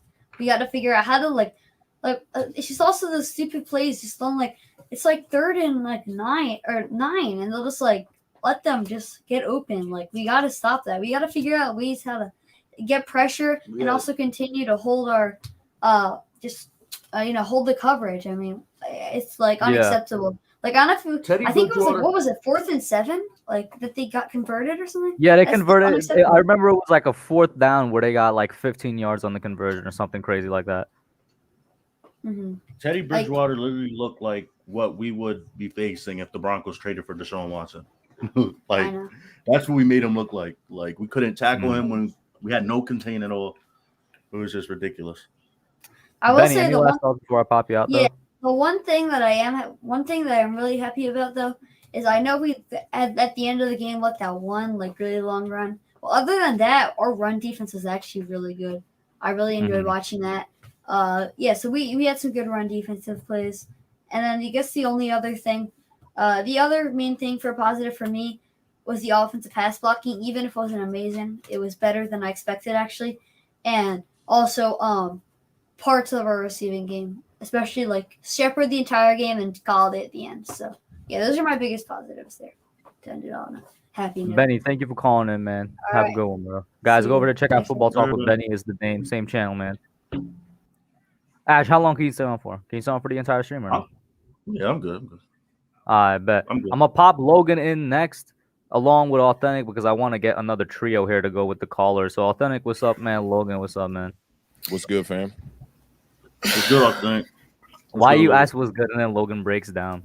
No, man, right? Because nothing's good. No, man. I'm not going to blame this on any specific person. I'm not going to blame this on Daniel. I'm not going to blame it on the O-line. It was the whole team. Good call. Yeah, I agree. But- I agree. Let's be 100% honest. It was no one specific person's fault. It was the whole entire team as a whole. Football is the ultimate team game. Now, if Daniel Jones went out there, threw 4 picks and fumbled 5 times, you know what to blame. But the whole team was bad today, except Kenny Galladay. So, and I like that assessment on Kenny Galladay, man. A lot of thoughts running through my mind on this one. I already been on a couple of streams already today. Just take a look at the box score and take a look at the stats. The Giants and the Broncos played virtually an even game if you take away that Melvin Gordon run there at the end. Yep. I don't know why everybody's all up in arms about Jason Garrett's play calling today. The play calling was fine. We were moving the ball fine. When your quarterback fumbles probably the most pivotal drive in the game, you can't blame that on the offensive coordinator. Now, let's look at the one glaring statistic that is just so different with these two teams, and it's time of possession. The Giants had 4 drives in the first half. They were in the red zone 1 time. You know how many times they scored? They scored 1 time. So you look at the red zone offense in the first half, that's the biggest difference is what they did in the red zone in the second half because our coaching staff rather panicked when we were down by 2 scores. You know, you look at the first 3 plays coming out of the half that the Broncos ran. On that third down, we're virtually on the look of a 3 and out, and we're missing tackles. Let's not overlook this defense, how many tackles they missed today and how poor the tackling was. Let's not overlook how the middle of the field looked on this defense today. When you sitting there on the sideline as a quarterback waiting to get in the game, we had 2 drives where our defense was on the field for over 8 minutes and 47 seconds. They drained the whole second quarter, and they drained the whole third quarter, which made Joe Judge and Jason Garrett and the rest of that coaching staff panic. Now, and also another thing we can't look at, everybody want to praise Patrick Graham and they want to dodge him when it comes to criticism of his team. Every time the Giants have gotten down big in the first half or gotten down period in the first half, Patrick Graham has struggled to adjust. If you go back to last season, look at the Ravens game, look at the Browns game, look at the 49ers game when we got blown out. They make no adjustment and the middle of the field continues to get killed the whole game. We're not going to sit here and blame one fumble, Daniel Jones one fumble, and say that that's the reason why we lost that game. I will say this. Our fumble was more pivotal than theirs because the fumble that they had allowed us to be able to get the ball back, but on our own 3-yard line, which is granted going to be a 3 and out or probably a short possession where you're going to have to punt the ball back, and they still win the field position battle there. We punt the ball back, they come right back down and score. So if you look at it, all we bought with the turnover that Logan Ryan forced was a little bit of time. That's it. This 27-13 score looks, it could look worse or it could look a little bit better because I'll leave this out there. There was 2 possessions in the second half. The Giants were 1 for 3 in the red zone on the game, 0 for 2 in the second half because we started pressing. Right? And when you start pressing, you get close to that goal line, you're not taking field goals. 7 minutes left in the game, Giants down by 10, we don't take the field goal, which I get it. You know, you're at the time where you're playing against the clock now, right? And then you look at another late possession when we got the ball back with 3 minutes or like 4 minutes, they didn't kick the field goal there either, and Daniel Jones ends up throwing that fade route to Kenny Galladay that doesn't work. This game was literally dominated by the coaching staff starting, number 1. Time of possession from the Denver Broncos was perfect. I talked about this on our show on Thursday when I said the Broncos were going to beat us. They run a 21 personnel, and they like to run a lot of flood to one side. 3-level flood style offense where they put somebody in the flats, they put somebody intermediate, and they put somebody deep. The Giants could not stop that all day. This defense did not look like the defense we saw last year. But this the other thing, too, about this defense. Last year, what was the defense? It was a bend-don't-break style defense, right? And today it broke. And last year when it broke bad. It broke terribly. It shattered like a window. And today you saw the exact same thing. I thought Denver left a couple of points out there on the board, but at the end of the day, you look at the 4th down efficiency from the Broncos early on in this game. That was one of the things I got to credit their coaching staff for converting a 4th and 7 and a 4th and 2 early in this game, putting the pressure on this Giants defense and not being scared of this Giants defense. This is not a top 5 defense. And lastly, what I'll say is what Miz was talking about with the offensive line. Everybody knows the offensive line is a glaring issue here with the Giants. But today, the offensive line wasn't a problem. They played pretty good. Daniel Jones moved the ball particularly well in the first half. But when they tried to adjust in the second half and apply the pressure a little bit more, knowing that we weren't going to have the possessions, especially when you come out and you can't stop them 3 and out on the first possession out of the half, and you allow them to just march down the field slow and methodical and then score, that game is pretty much out of reach at that point. And the Giants panicked. And we got to blame a lot of this on coaching. But I do agree with Logan that, yeah, it's a team loss. So when people are looking for who to blame, and especially when you're trying to look at Jason Garrett to blame first, there was only a couple plays out there I saw Jason Garrett called that were just idiotic. One, the reverse to Kadarius Toney. That's the play that everybody knows that Kadarius Toney is supposed to be getting. They ran it all preseason, and it didn't work in the preseason. Granted, they weren't doing it with Kadarius Toney. They were doing it with Darius Slayton. But we know that play's coming. The two top plays that we think of when we think of Kadarius Toney, of like, if I'm a defensive coordinator, what the Giants are going to run with him is the reverse and the quick hitch screen play, which neither of what we should have ran today. They should have showed the fake reverse maybe 3 to 4 times before they even thought about doing anything off of it. So I'll blame Jason Garrett on that. But as far as the game plan that he called to avoid the run, I thought that was smart. Saquon Barkley looks to be full. As far as health goes, he looks to seem to be in full health. I like what I'm seeing from him, but it just didn't hit today. Run blocking was the problem with the offensive line, so I got to give Miz his kudos on that because we didn't run block. But can we talk about some of these drops on 3rd and 2, 3rd and 3 from Darius Slayton needs to get off the team. I'm sorry. I mean, come on. We don't have another option at the Z wide receiver on the opposite end of Galladay, but Galladay came here and did what he was supposed to do. Yep. He made big catches in traffic, and he made plays down the field. 4 catches, that's fine. That's exactly what we want. And we saw the outcome of what it did for Sterling Shepard on the offensive side of the ball. To me, the offense looked good, except when you get a big play in Darius Slayton at the beginning of the game. We got to capitalize on that. You can't walk away with no points punting the ball. We got to get 3 there somehow. So you look at 3 there. You look at 3 2 times in the second half. That's 9 points out there that we should have had on the board. Giants today, the team just was not a good team. And I think that's why I picked the Denver Broncos to win this game. Everybody and their mama was overlooking Teddy Bridgewater. I don't know why quarterbacks like that get overlooked. I'll say this because I think you made a lot of good points. Yeah. I'm going to start backwards and go back. With Teddy Bridgewater, in my preview video, when I did the position breakdowns and I said the Broncos have the better quarterback right now, Giants fans were killing me in the comments because I don't know why. But I agree with you. He gets overlooked. We don't know what Daniel Jones is as of yet. This is the year that we all hope to know what he is. But we know what Teddy Bridgewater is. And what he's good at, he's amazing at. And he showed that today. Going over to the Jason Garrett thing, we didn't really go back and forth, but I kind of commented on one of the things on Twitter. This was my problem with Jason Garrett today.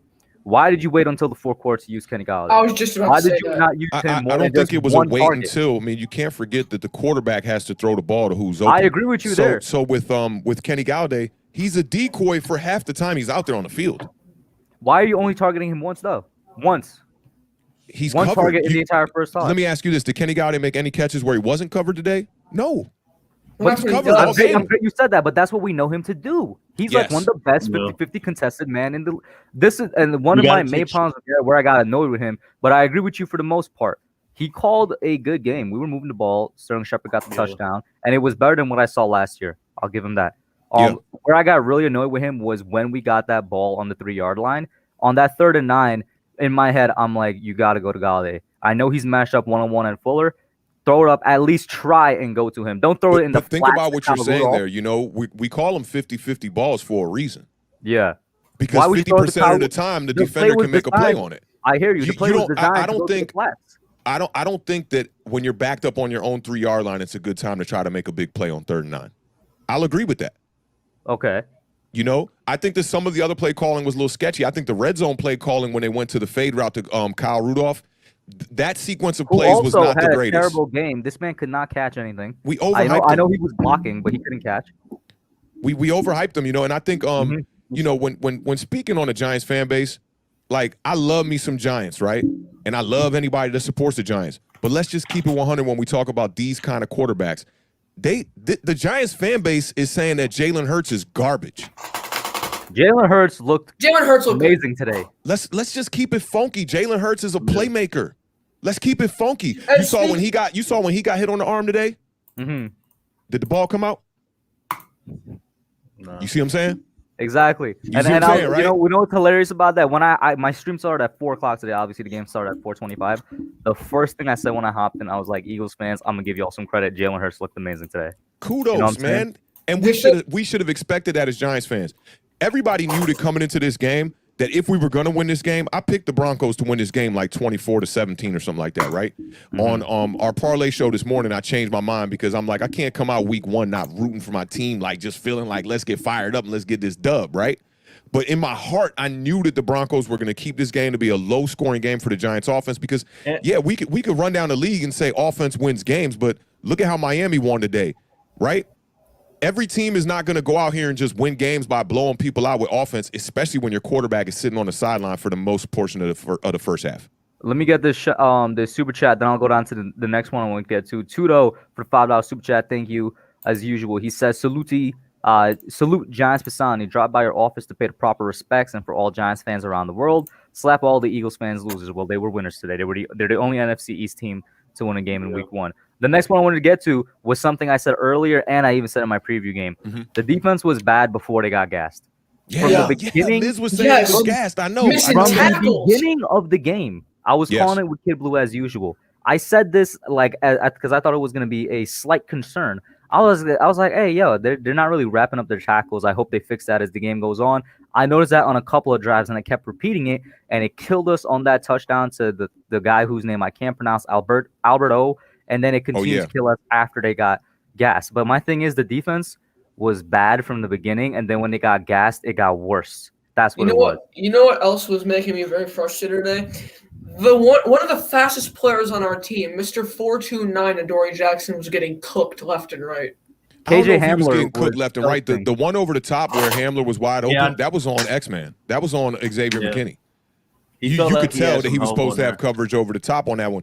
I like what I saw from Adoree Jackson today. I think the problem is when they funneled things back towards the center of the field, nobody was making no plays. Where were these linebackers? Right. Where is Lorenzo Carter, who they was talking about being this like all-pro guy? Where, like, I'm not a guy who focuses on the trenches that much during the game live, but in this game, they were non-existent. Speaking of Lorenzo, why was he at one point in coverage of Noah Fant, who we couldn't cover for the entire first half at all? I mean, maybe because Peppers couldn't cover him. Peppers looked like garbage today.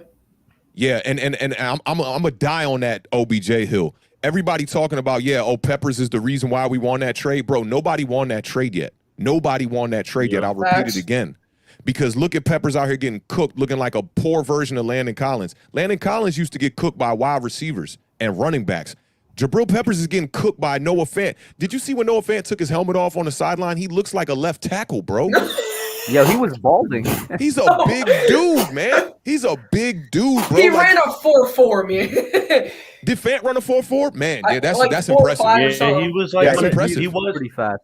He was one of the top tight ends taken in his draft. He was taken with Hawkinson. Oh, I know he not no slouch, Ash Money, but like for a guy like Peppers, to not be able to check him to me is kind of funny. Like if Blake was having trouble checking him, I'd get it. Linebacker on a tight end, I get it. But Pepper's supposed to be one of our guys that everybody in the Giants community hyping up. Somebody that I say if they don't sign Peppers next year. Did you notice that McKinney had more snaps than Peppers this game? I noticed that. Yeah. Shout out to Tudo for the Vince $5 super chat. He says Shermer had much better chemistry in a short amount of time today than DJ with Jason Garrett in the last 2 years. We can't say 2 years. We got to say 17 games. It's been 1 year with Jason Garrett in one game. Let me give a little response to that real quick, Hub. So the thing about the Shermer offense was it didn't make Daniel Jones be a one-read quarterback like Ash Money was talking about earlier. The reason why Jason Garrett is making Daniel Jones a one-read quarterback is to limit the turnovers. If you look at the statistics from Jason Garrett's year in his first season as a Giants offensive coordinator and look at Pat Shermer in 2018, where Pat Shermer had Saquon Barkley. Let's not forget that when Daniel Jones threw 24 touchdowns, that was with Saquon Barkley the whole year, right? If you look at that, the only difference in those 2 seasons is turnovers and touchdowns. He had 3,000 yards pretty much both seasons. The completions and the completion percentage is damn near exactly the same. So for all these people who think that it's like this big glaring difference of Pat Shermer to Jason Garrett, it's really not. The yards per game is pretty much the same. The yards total on the season, pretty much the same. Jason Garrett cut down the turnovers. Daniel Jones only turned the ball over 1 time in the last 6 games last season. And he had 6 losses, I want to say, in the whole season. And it's red zone production as well. And the red zone production fell off. We know that. More interceptions in the red zone, even though he kept them down. I wasn't saying that he was making Daniel Jones a one-read quarterback. I was just saying I am. I'm saying that. I'm saying that. I was just referencing you just saying that, you brought up the one-read style. And people who be like, Daniel Jones is staring down the wide receivers, that's what he's supposed to do in this offense. It's one read. He misses the one read sometimes. You saw it today when he took the first sack. He missed the first read and panicked and was like, oh, I got to get out of here. I was saying, I'm like, who is he looking at over there for so long? And he didn't pay attention at all to his right side and got right. My thing with Jason Garrett is basically Like, and that's why I'm asking. Like, I don't know if Kadarius was hurt. Like, was he still like? Was it bothering him like I was that? gonna say we'll never know. He, we will actually never know. We could only speculate. But yeah, he definitely should have been incorporated into the offense more. Like Ash Money, let me ask you this: do you think that Kadarius Toney is a guy who is like knee deep in the playbook, or do you think he's a guy that might need some grooming with what happens in the playbook? And that's a tricky question because we both know like he's raw. I'm just going off of speculation. Like even back in Florida, he's the type of receiver that like you have a duo with him with Kyle Pitts, right? And you see it around the league. Justin Jefferson, Adam Thielen, T. Higgins, and Jamar Chase. We just saw. It used to be Devontae Adams and Jordy Nelson for a while.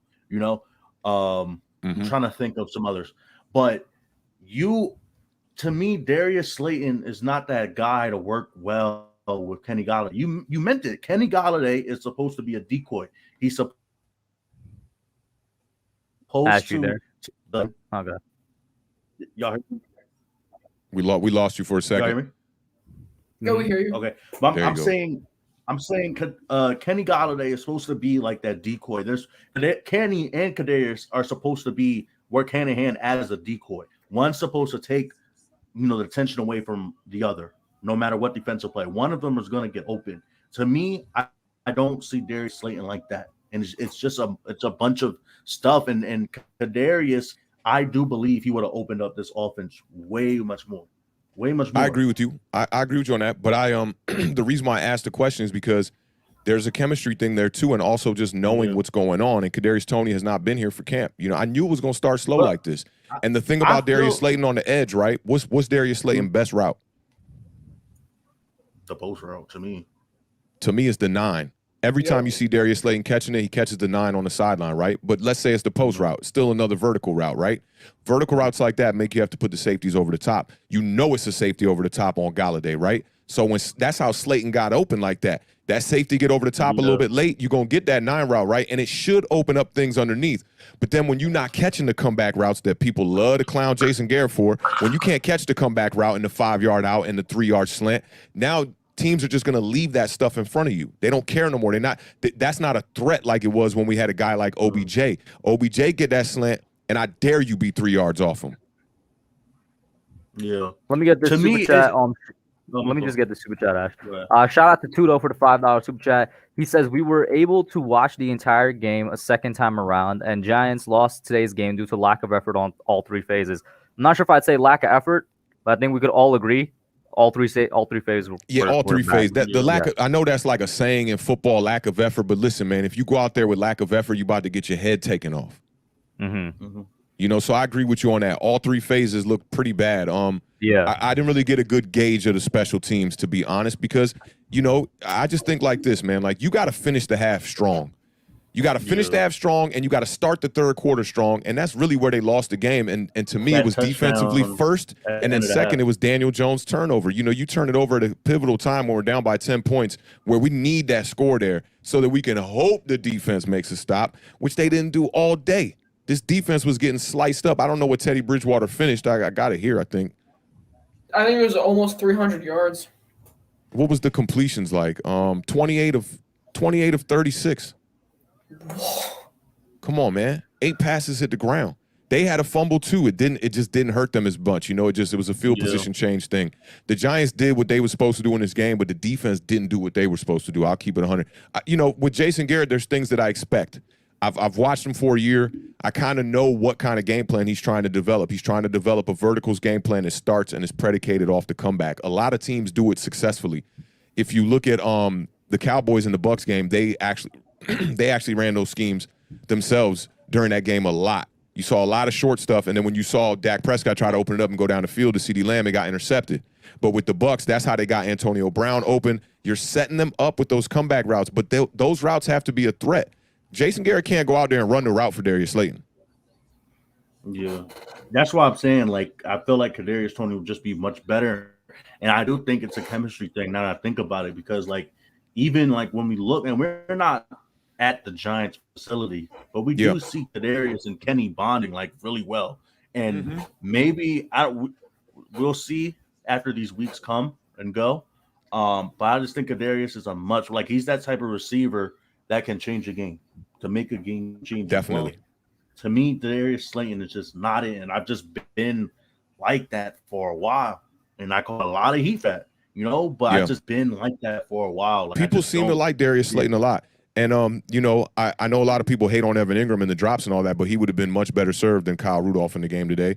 And let's not forget about this running game just not doing a thing, really. The offensive line, they played good in the pass game. I got to give them their kudos on the pass blocking today. But in the run blocking, there wasn't really many holes out there. And think about what that does to your wide receiver core when the run is not a threat. And then when you get down 10 scores. Thank God Daniel Jones and Jason Garrett and the rest of these fools was moving this offense as well as they were in the third quarter before the fumble, because I would have been really worried if we weren't moving the ball. But we were moving the sticks, we were moving the chains, and offensively in the pass game, we did some things today. But when your running game is 60 yards, like, that's not going to cut it. Mm-hmm. Now, Logan, can I ask you a question? last couple of thoughts. Ash, sorry. I just want Logan to actually speak a little bit since he got on. Oh, my fault. Go ahead, bro. Okay, I just wanted to ask y'all, like, I was referring to Logan. Nah, I'll just let Logan go. Yeah, let Logan go. All right, that's good, bro. No, I was gonna say one of the things that really ticked me off today. Joel kind of reminded me of this. I called the Eagles versus Falcons game, and obviously I watched Tampa. What did they do to get their Jalen Hurts and Dak warmed up? Short stuff, screens, stuff like that, little pick stuff. We don't try to get Daniel warmed up. We just automatically go to this vanilla comeback. We just automatically go to this curl route, stuff like that. I'd rather us do these little screen passes and stuff to get Daniel Jones warmed up before we automatically just go. What are your guys' opinions on that? I think they set him up nice today. He was 10-13 at the half. That's how you get a quarterback warmed Yeah, up. I was going to say, let's not forget, he started off really, really hot. The first half was amazing. So in terms of starting off, because that's what your question is going to, I think we started off fine. I was saying, would you guys like to see more short passes just to get him warmed up instead of immediately? Because I know he did good today, but I'm asking, do you guys want to see more short screens and stuff like that?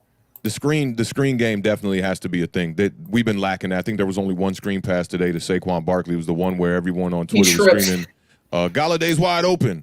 It's a screen, bro. He's running to the block. Okay, he's wide open. What do you want? Catch it with the back of his head? Like, he's running to the block. But Jason Garrett is lacking in that department too. We need more screens. We lacked a lot of screens last year, and being that we got Saquon Barkley back, I think a screenplay is a way to definitely get some potential yards down the field. It would help if the running game was working, but being that we had the long ball working today and, we were stretching the field, the screenplay should have been more implemented. But I do think they did a good job of setting Daniel up for a good game plan in the first half, right? But then when they come out in the second half and you see the Broncos have an 8-minute drive to start the second half and you got Daniel on the sideline just sitting there, they kind of panicked when they went to make their adjustments, trying to figure out how we get back in this game down 10. They kind of panicked. And I still think Garrett made the right decision then to pass the ball more. But Daniel Jones fumbles the ball, and then that's a wrap. You go down 17. Yeah, good luck. Yep. I do think that the play that really was the dividend, whether we won or lost, was that touchdown before half. That one right there, I feel like that was a huge, to me, and I even called it. Like, I was sitting there. And our defense gave that up so easily in such a short time. What was it, like a shovel pass? First of all, the touchdown throw itself to Albert O, that man was supposed to be tackled. Once again, I said it came back in. They can't tackle. Because they couldn't tackle today.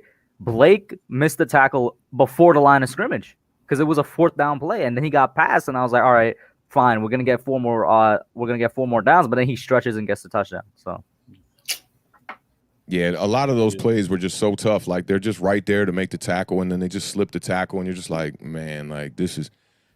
I remember this early on last season with the Giants having trouble tackling, and you don't expect that, from a defense that's top 5. But like I said, man, I think that not only our defense, I think the Washington football team defense, both defenses coming in highly overrated. Yeah. Shout out to Tudo for the $5 super chat, trying to get some levity here, I'm assuming. He says, what do you call 2 fat Philadelphia Eagles fans talking? A heavy BS discussion, Tudo. Bro. We need some Washington jokes and some Cowboys jokes, bro. I know. I'm We need telling some you, the Washington Giants. Cowboys See, jokes. I don't live in New York, so I don't know if that's a thing. Like when people live in New York, but No, yo, Tudo I'm lives not in worried Sicily. about the Eagles, bro. I'm not worried about them. Their quarterback is doing things right now. We can't be sitting back trying to clown that team. They're 1-0 convincingly. You know, Dallas came out here on Thursday night and set the bar high. The Giants came out here looking like one of the worst teams in the league today. Like, why are we focused on another fan base? I don't get it. And it just seems like Giants fans just across are just so focused on what the Eagles and what Jalen Hurts is doing. Like, yo, I'm past that's last season stuff. You know what I'm saying? Like, I'm looking forward to seeing this offense get to clicking and this defense be what everyone in the Giants community thinks it can be as a top 5 defense. Today, we look like a bottom tier defense. Yep. Mm-hmm. Logan, let me get your last thought before I pop you off for Harrison, and then we got Jay, then Big Blue in the Bronx, then DJ, then Hit Squad. Thanks for having me on, man. I appreciate it. It's always fun talking to you guys. Nobody, don't turn the panic buttons on yet. It's been 1 week, but I think we're going to be around an 8-9 win team. I've lowered the expectations a little bit, but it's 8 wins is still an improvement if we get there. So I'm not that mad, but nobody panic yet. And Nick Gates was going to kill Justin Simmons. Oh, I remember that. Yeah, I mean, I will say, going back, we had this conversation earlier. It took a brawl for them to actually throw the flag for the Daniel Jones. Yeah. I was like, it really took all of that, but okay. All right, Logan, have a good one, man. Thank you for calling in, bro. Have a good night. Harrison Aaron, Bucks fan, what's up, man? How you doing? Great. How are you guys? I'm good, man. Good. Listen, I saw a game. I'm sorry. All I can say is this. All right. All I can say is this. We helped the Giants by beating Dallas. We did. Can we all agree on that first? Yeah, sure, yeah. Okay. So first, game-winning field goal, that was awesome. But you know what I saw, like, with Jones? I'm shocked he didn't even, like, try a slide. Like, I've been watching a lot of football over the last couple of years. But not to criticize anybody, but when it's a team loss, like, when it's a loss, it's really a team loss. Like, you can't just blame everybody else. But you know what? I understand, like, with everything that happened today. But you know what? Hey, the Broncos looked good. I'm not going to lie. They didn't look like a turnover team. But you know what? I think Denver has a really good chance. I really do. And we saw oh, go ahead, I'm sorry. No, I was just like, chance at what? Making the playoffs, or like, what are you saying? No, just a chance, like, to do well. Yeah. Okay. That's all. Mm-hmm. Yeah, but I think they'll do better against Washington. I know they lost the football team now. Washington and Herbert, well, Herbert had that game from the beginning, to be honest. But I think it's going to be a close game with Washington. I'm going to watch it Thursday night because I have school off, but it's going to be a great game no matter what happens. I know that. Hey, man. All right. I appreciate the confidence, bro. No, That's you're welcome. real. I picked us to beat Washington on Thursday night, too, and lose this opener just because chemistry and not being ready. I'm glad you brought up the point about Herbert, who definitely did look in command today, but look at his red zone stats today. 2 for 6 in the red zone today, but he got the opportunities, and go look at that time of possession in that game. I guarantee you they had 10 more minutes at least in the Washington football team. Washington football team, you know, it just seemed like they didn't have enough opportunities, and same kind of story with the New York Giants. The Washington football team defense played more of a bend don't break vibe though in the beginning in the first half, forcing Herbert to and his offense to settle for field goals, where in the Giants case it was just touchdowns and just sloppy play all day and sloppy tackling all day. Yep. Yeah, couldn't agree more. But you know what, guys, Bobby, if you're still here, you guys looked really scarce today, so we're gonna have a close game, Bobby. All right, Harrison. Thank you for calling in, man. Have a good one. All right, guys. Bye. Peace, yo. Real quick, let me say, amazing guys. Mark Nasty said, I'm selling them week 18 tickets. How much you selling them for? Let me. How much you? Yo, let Ash Money cop him. He still has yet to cop his. I haven't got mine yet, so I still ain't get mine yet. Let's get Jay on here. What up, Jay? How you doing, man? Hey, going on? It's nice What to up, see boy? all you fine gentlemen in Giants Nation despite the loss. Yeah. Okay, one positive. Well, actually two. Sterling Shepard Facts. on the offense. On the defense, Azeez Ojulari, man. Hey, he got the first sack of the season. That's a good start. That's what I was hoping to see something. He brought a little something. Thank you. Yeah, we've been worried about the pass rush. I mean, it ain't there yet, but if Aziz can just get better and get some more reps in there, like let's go. Yeah, I was gonna say he had the 1 sack, but in terms of reps, they were definitely rotating a lot of people at the edge position. So I mean, if he could earn himself more reps, you already know how I feel about Aziz. I believe he will. I believe he will. This was a team loss, man. This has been a bad weekend. Syracuse got their ass whooped by Rutgers, and the Giants. Ohio State lost. I'm Ohio State fan. The Giants just let me down so hard. It was such a bad weekend for me. But it was a team loss. But if I'm pointing my finger at anything, and I saw someone, I think Griminator in the chat said it, is all these 3rd and longs, these fourth and longs, the defense couldn't get off the field on 3rd down. I'm not talking like 3rd and 1, 3rd and 2. The 3rd and longs, it wanted me to pull my hair out, dude. Like, I know.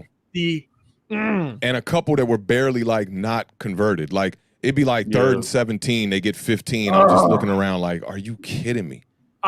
This was funny thing is this was our problem 2 years ago, and then last year the defense started to look good and the offense couldn't get together. Now is you know what else was our problem 2 years ago? Tackling.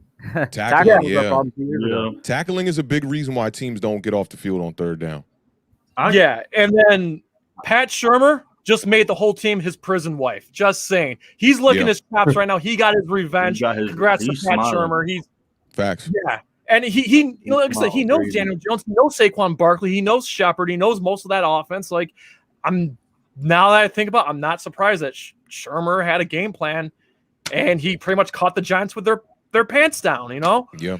And I'm hoping 20 years from now, if it's a Giants Broncos game 20 years from now on opening weekend, I'm not gonna even bother watching because the trend every 20 years. Yeah, it's been tough. You know, their head coach Fangio was 0-7 coming into games that were in September. Coming into that game, that's his first September win we just gave him. Oh my god! Wow. Now I didn't know that. That's crazy stuff. I do got a question. Does y'all like points on us not playing our starters in the preseason? Because I saw that I forgot who mentioned that. Does that change? I was gonna say, if you're opposed. You know, preseason games wasn't enough, dude. I was gonna ask you guys, did this game for the Giants at least feel a little bit like a 4th preseason game? Yes. In terms of how not to me. Not to me. Okay. Not to me. You know, preseason it can be important. I think preseason can be important. But you know, just coming into this game with everybody banged up and just getting everybody kind of back the week of the game, I think that hurt us more than just not having an extra preseason game. Yeah, you want to hope that health and all that was just too tough for us, man. And then I think people also might be overlooking the fact that Evan Ingram didn't play in this game, and we had to settle for Kyle Rudolph, who can't stretch the field like Evan Ingram. And Kyle Rudolph looked like, you know, on that fade route, it's like somebody did something wrong. I don't know, man. I was kind of low-key glad that Ingram didn't play. Not anymore, bro. I would have rather. It sounds good. It sounds good. DJ did not throw an interception today, correct? Nope. No. Because Ingram wasn't on the field. Just want to make that point. I feel you on that. But you know, Ingram, go back to Ingram. From last year came from Ingram or Ingram's direction. So yeah, but that's only because Evan Ingram was forced to be the number 1 guy on the New York Giants team because the lack of weaponry at the wide receiver position. Go back and look at Evan Ingram when Odell Beckham was here, when he really had a guy.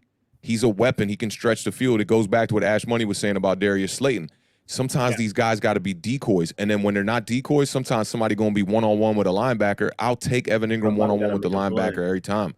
You know, he drops the ball. We know that. He drops the ball. But having Rudolph out there today, I don't know if it was a health issue or not, it looks slow. Well, he's another one. Add Rudolph to that list of Saquon, Tony, Galladay. He was banged up. He wasn't there for all training. I'm just saying, all these are number 1 weapons were not there at all for training camp or the preseason. They were missing reps, which is why I was like, if they were, like I said, this was they were all missing reps. Game. I'm not making excuses. I'm not making no excuses, but I'm just saying this was basically like a preseason game because figuratively speaking, we only had 3 preseason games. This would have been the 4th, and like I said, none of our major weapons or major starters were there all at camp. You know. And whatnot. So that's offense. That's offensively. Look at the defense. We really just didn't have a Dory Jackson out there for that last preseason game against the Patriots. Yeah. What is the problem with the defense then? If the preseason is such a honus or thing that we need to pay attention to, you know what about the defense? They got reps. They looked man, that defense looked like they weren't an NFL Before defense. they were gassed. They looked, like Yeah. I said, I mean, it was a team loss, but if I'm pointing my finger, I'm pointing my finger at the defense. It's just they couldn't get off the field on third down. I mean, I understand where Miz was coming from, where the offense could sustain drives, but the defense couldn't get the ball to the offense. Like they were on the field for I don't know. I don't know what the time possession was. 8:41 in the second quarter. They had the drive and they got a field goal, and then in the second half it was like 8:20. Yeah, and the Broncos had the ball at the beginning of the second half. Like So that's what I was saying. Basically, an entire quarter across. That touchdown, Basically, an entire quarter. Yeah. And that last touchdown before the half was inexcusable. Like what the hell was that about? Like that's what I'm saying, and not even just like for today because we really didn't have the ball like that. But it is important for to score your points like on the drives you do have it. Yeah, definitely. Like I can't. That's what I'm saying. I can't feel comfortable as a fan going into a game and having to depend on my defense because your defense is it's really crazy. It like the Giants today had 13 passing first downs. They had 3 rushing first downs. So they had 16 total first downs. And when you just go and compare it to the Chargers game, they had 20 passing first downs. And they dominated today. They sustained drives and controlled the clock. We sustained some drives today. We didn't control the clock. And I got to blame our defense for 2 quarters of it. And to me, the most 2 important quarters of the game is finishing the second and opening the third. To tack on to what you just said, Authentic, Kush, I was watching your stream today, and you point this out. Saquon, I think it might have been a mental thing today. Like, I think coming off the ACL, I think he was, quote, running scared. Like, I don't think he was mentally ready to start today, in my opinion. I think the offensive line should have opened up more holes, but Barkley didn't run with like authority, you know. I'll say this. I know what part of the stream you're talking about. This was like towards like I think it was like third quarter-ish, maybe in the fourth. But I was saying that because I'm like, we know he's 100% physically healthy. We've seen him in practice. We've seen what he does. And even on the field, he looks physically healthy because, he'd make that occasional Saquon-esque juke and make that dude miss and whatnot, and he'd stay on his feet. Like, he's physically healthy. But what I noticed is that he was kind of scared to bounce it outside a little bit. And when he didn't bounce it outside and he was just staying behind his blockers, he'd never really pushed to try and get up a lot. Granted, there was a couple of runs where I got to give him credit where he's like, he had 5-yard runs on runs that should have been like a 2-yard, 1-yard gain. But when I say he looked a bit scared, it was just like he didn't look like he would take his chances like he usually do, and that's I don't know if you take that as a good thing or a bad thing. He's been out all year. But that's natural though. It's natural off the knee injury. Yeah, 100% is natural. That coming off the ankle, we saw it in the first like half of the game. He wasn't really making the throws as he was. He was still playing great, but some of the throws that we were making, he wasn't really making the throws on like the left side of the field. And I just feel like, with Saquon and with the offenses in general, like I think you were mentioning, to me, when we run our offense, it's like, okay, we got to run this offense. We got to hurry up, get down the field, score some points. Like, we don't take it slow. We don't control the clock as much as we want to. Like, it's a lot of not necessarily hurry up, but okay, it's quick. Let's get back to line. Let's run the next play. Okay, this play got, we got shut down. Okay, let me listen to the play. Okay, let's try this. Like to me, it's hurry up to me. Just a slower version of hurry up. Yeah, I talk about that. You always feel the urgency, man. Like the Giants, it seems like every drive we got to score or it's going to be detrimental to the game. And I think a lot of that has to do with the way the defense is today and the limited opportunities, man. I said this a little bit earlier, man. Just look at when the Giants get blown out. Defensively, we never know how to adjust. Team get up on us 14, it's a wrap. Yeah. Shout out to Kid Blue for the $5 super chat. He says, spend the rest of the night with Paola. Can't make it on tonight. This game was so frustrating. Can't wait to talk about it more with you guys. For sure, man. Have a good one, bro. Rest up, bro. Jay, let me get your last thought, and I'm going to kind of try and get these there's the last 4 guys on here relatively quickly. Yeah, absolutely. I get it. Go ahead, man. Yeah, I've been basically streaming for like 7 hours now, so yeah. Yeah. Well, again, thanks so much to all you guys. Authentic, nice to see you again. You too, fam. You guys are awesome supporters of Nerd Cage Live. Appreciate it. Look, it was a terrible loss today. Not the way I want to start the season. I think someone in the chat pointed out that we've lost 10 out of our last 11 opening games. What the hell? I mean, it is what it is. However, I have faith. We're going to beat Washington Thursday for whatever reason. Same. We always match up well against Washington. It's Daniel Jones that's probably licking his chops at playing Washington. We're going to beat Washington. I'm on record saying it right here, right now. Jay, Nerdcage Live, we are going to beat Washington. We are going to be 1-1 by the end of Thursday night. Let's go, Giants. Time to recuperate, do what we got to do, and we'll go from there.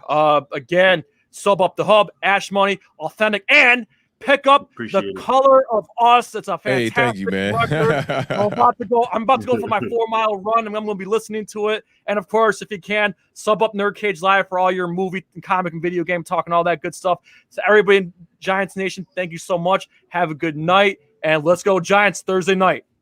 Yes, Peace, sir. man. Appreciate that, fam. Have a good one. Next up, we got Alex from Big Blue in the Bronx, then DJ, then Hit Squad, and then Bark Nasty popped in. Alex, is that a tank top, bro? Yeah, Thugging it. My man. Right? Yo, this man, Apologize like, for I feel not like being he's my just so formal done. style. He's like, I'm just popping on, bro. Yo, Alex looks like he's like 6'4". I swear to God, yo. Yo, Yeah, but- tell me now. When I met him in real life, I told him, I'm like, why are you shorter than I expected you to be, No, I bro? didn't recognize him. I was like, nah. I was like, kind of look like Big Blue in the Bronx, but nah, that's not him. Like, nah, I thought he was like 6'3" for real. Yeah. Yeah, I knew how those comments were gonna go. So first, I'm actually just gonna like, it's gonna seem contradicting, but whatever. But Giant fans, just first off, don't go on the panic button yet. I see people in the chat saying, Cam Newton, why didn't we sign him? Well, you're only the Italian mob survive. I am part Yo, of shout out to the better looking twin in the chat, too. Oh, I'm unprepared. Okay. Yeah, of course he's okay. Anyway, people are saying, oh, well, you got to get Cam Newton now. No, because, regardless of any situation that happened in New England, you're diminishing Jones's confidence in his prove it year. So don't press the panic button yet. We have 60 more games for a reason. Now, obviously, I've seen a lot of Dave is not the guy. Daniel's not the guy. Jason's not the guy. Okay. Patrick's not the guy. Joe's not the guy then. Here's why. Authentic made a great point. And I think this is corresponding to what Logan said or someone else said. Not a full offense today because, they're getting in sync, for the first time really in live game reps and stuff like that. Defense, what was the excuse other than Dory Jackson? We had Darius Williams most of the preseason at corner too. Maybe he was on for like one snap, but that was pretty much it. A lot of the bad plays came on the defensive side of the ball. Obviously, you had that big run by Melvin Gordon towards the end of the game where I'm like, you know what? The game is just over at this point. It was over beforehand. That Albert, I don't even know how to say his last name, touchdown. I threw my hat to the ground after him. What is this tackling effort? One of the other plays, I thought I was on a Dory, but obviously Authentic cleared it up. That KJ Hamler almost touchdown. I literally looked at the wall, went to the wall, and literally started banging my head because that should have been a touchdown. Yeah, it should have. I did say in the chat that Patrick Graham sometimes learns from his mistakes, but Authentic once again brought up a great point. What was Cleveland? What was Baltimore? San Francisco? It just irritates me. Joe Judge, what was that?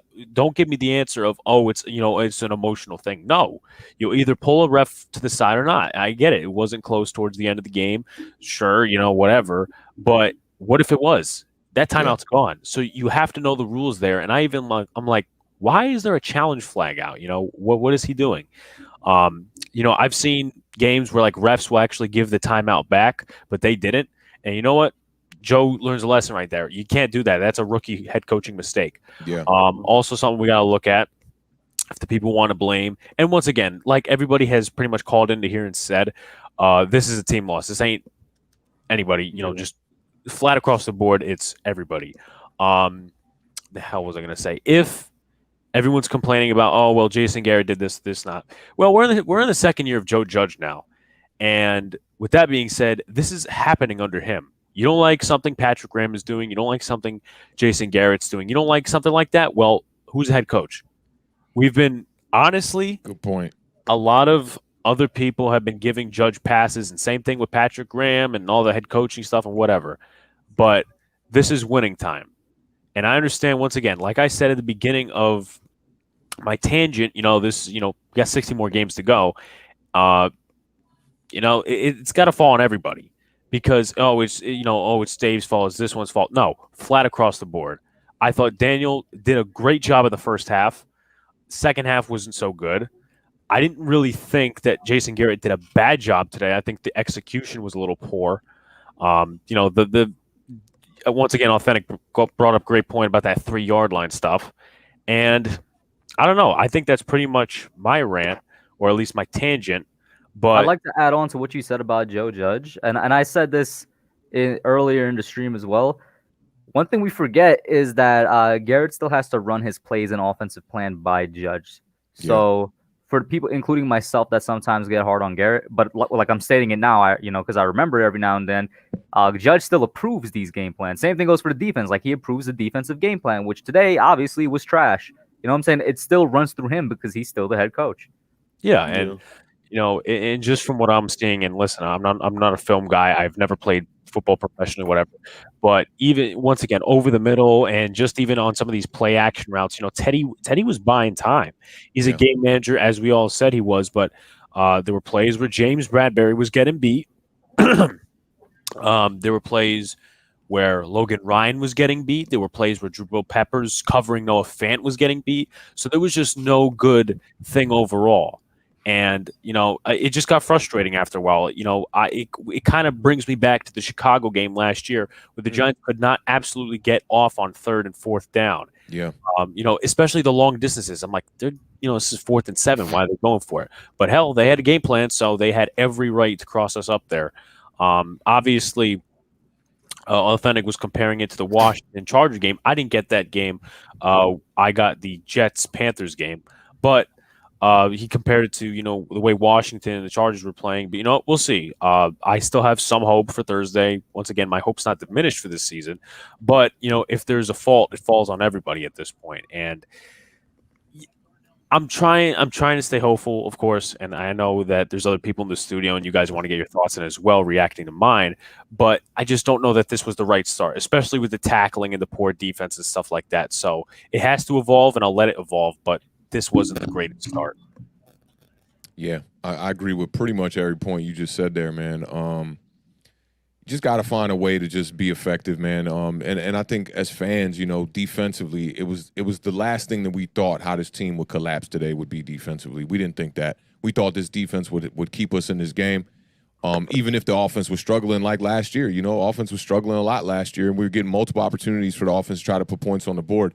And with all the new weapons today, it was just unfortunate that we just didn't get enough opportunities. I think leaning into this next week, going into the Thursday game here down in D.C. against Washington, there are a couple things to look forward to. I do think that Washington, of the teams in the NFC East, might have looked the worst outside of us.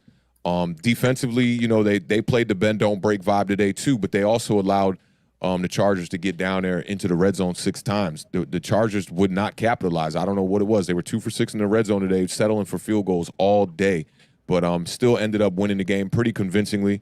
A lot of first downs, and with Washington, they also only had 3 passing first downs in the whole game. So I think we got a lot to look forward to. It's a good game, I think, for our defense to be able to try to bounce back. The one thing that worries me is Taylor Heineke going in at quarterback. I think it gives him a better shot to win because Fitzpatrick was a statue today in the pocket before he got knocked out the game. I was about to say, we need to get our stuff together on defense because Taylor Heineke, he showed he isn't afraid to air that ball out. He's gonna air that ball out and especially Taylor. We know what to do. So yeah, we gotta find a way to get some pressure, man. I mean, I'm gonna go back and I'm gonna go look at the 22-man cam for this. I got the shout out to Nick DeWick who hooked me up with the Game Pass 22-man cam, and I just want to see what it looks like from the bird's eye view, just to gauge it, and really pay attention more to what was happening in the trenches because I was looking at what was happening in the secondary with the wide receiver core all day pretty much. Coverage on the outside looks pretty good. We just seem to have some trouble up the middle with the defense. And then offensively, how are we going to find out a way to run the ball? I mean, the Giants got to run the ball. We got to play smash mouth football and set the pace early and often. That's where I feel like the offensive line fell short, and I do agree with Miz there because, Miz talking about offensive line being one of the most glaring problems that we have, And when you can't run the ball, it's hard to do everything else. I know we're looking at these weapons like, man, they should be shiny new toys and putting up a lot of numbers. But I think with Kenny Galladay, he did a lot for Sterling Shepard today. Sterling Shepard had a lot of one-on-one coverage today. You didn't see a lot of double coverage, and you didn't see him being pinched between a lot of zones, which in return made him able to make a lot of big plays today. I love what I saw out of him. I'm convinced I'm about to go buy that number 3 jersey. But this looks like a little bit like last season. Slow start, defensively a slow start, offensively same thing. And a lot of points just left out on the board. Talked about it earlier. 9 points left out on the board, pretty much, in a game that really could have been more of a blowout than this. I thought the score was higher. I turned this game off probably with like 2 or 3 minutes left in the game. And the Giants just got to find a way, man. And I agree with everything Big Blue in the Bronx said about the coaching staff. Anything that one of these coordinators does, don't forget that that's being ran by Joe Judge all week. Game plans being cooked up. And today I think the Broncos just executed better than the Giants, especially from the quarterback position and on 3rd and 4th down. I mean, they were 3 for 3 on 4th down, I believe, and 3rd down they were 50%. So, anything to add, Ash? No, you basically nailed it all on the head. I mean, at the end of the day, it's it was sloppy. The play calling, it looked better than it was, but it was still sloppy to me. Defense was sloppy. Players were sloppy. The team was sloppy. Coaching was sloppy. Everything about this game was sloppy. It's really nothing. He hit it all on the head. And I'm gonna keep that same thing. I do expect us to win on Thursday. I expect the defense to play better on Thursday as well. I am kind of scared, not gonna lie, because this is a short week. So, and especially with how we look, could you fix that in a day, 2 days worth of practice? We got to see if this coaching staff could fix that, in 2 days worth of practice. And, it's kind of making me, kind of nervous because we didn't really fix it in how many months, we look bad after 5-6 months of the off season. So no, we'll see for Thursday, but I'm gonna be confident. I hope we can rebound, and hopefully we can feature Kadarius Toney more in his offense. I feel like that's gonna open up the playbook and the offense a lot more. That would. Yeah, I agree with you on that. But I think primary is that running game, man. We got to find a way to run the ball. And I think Saquon, Nerd Cage Live was talking about, a little bit of jitters, maybe being a little scared. I don't think it's that he was scared. I think he was just trying to take what was in front of him, and there wasn't a lot in front of him, And then we had to abandon the run pretty early after that 3rd quarter performance from Denver Broncos offense. It just made things tough. At the end of the day, man, these players got to go out here and execute these plays. I'm sick of blaming it on the coaches, to be honest. Patrick Graham, I don't know if it was a bad game plan. I know that these guys weren't making plays. Jason Garrett, I can say from what I saw today, it wasn't a bad game plan. Guys weren't making plays, weren't running the ball. Darius Slayton, we got to get better. We got to get better. And I'm looking forward to Evan Ingram coming back from this injury. I think we need him out there, and using Kyle Rudolph as more primary a blocker out there, because he just looks like an old Jason Witten. He should be in the booth, maybe commentating on football rather than playing it. But he did just get back on the field, and I saw Marjorie asking about this in the chat about could preseason help. We talked about that a little bit just before this, and my thoughts on it was just that preseason is preseason, but we came into preseason banged up, and that really hurt us more than actually not playing in the preseason. So they just got to get out there and get some more reps. I like what I saw from the offense today. The offense moved the ball in the passing game. They moved the ball pretty well and left some points out there, but just got to get back to the run. We got to find a way to get back to a 100-yard running team. And look at the identity of this team in the second half of the season when we started making our run. Go back and look at that Seattle game and look at how the perception around the league of the New York Giants was. We were supposed to be the team that was going to make the run and get into the playoffs at that point. I think we had 4 or 5 wins at that point. They're like, man, I think the Giants are the team. And it looked like that. And I think it started because we figured out how to stop the run, which the defense did well today. Get them kudos on that. They stopped the run pretty decent outside of that big Melvin Gordon run. But on our side of the ball, we're not running the ball right.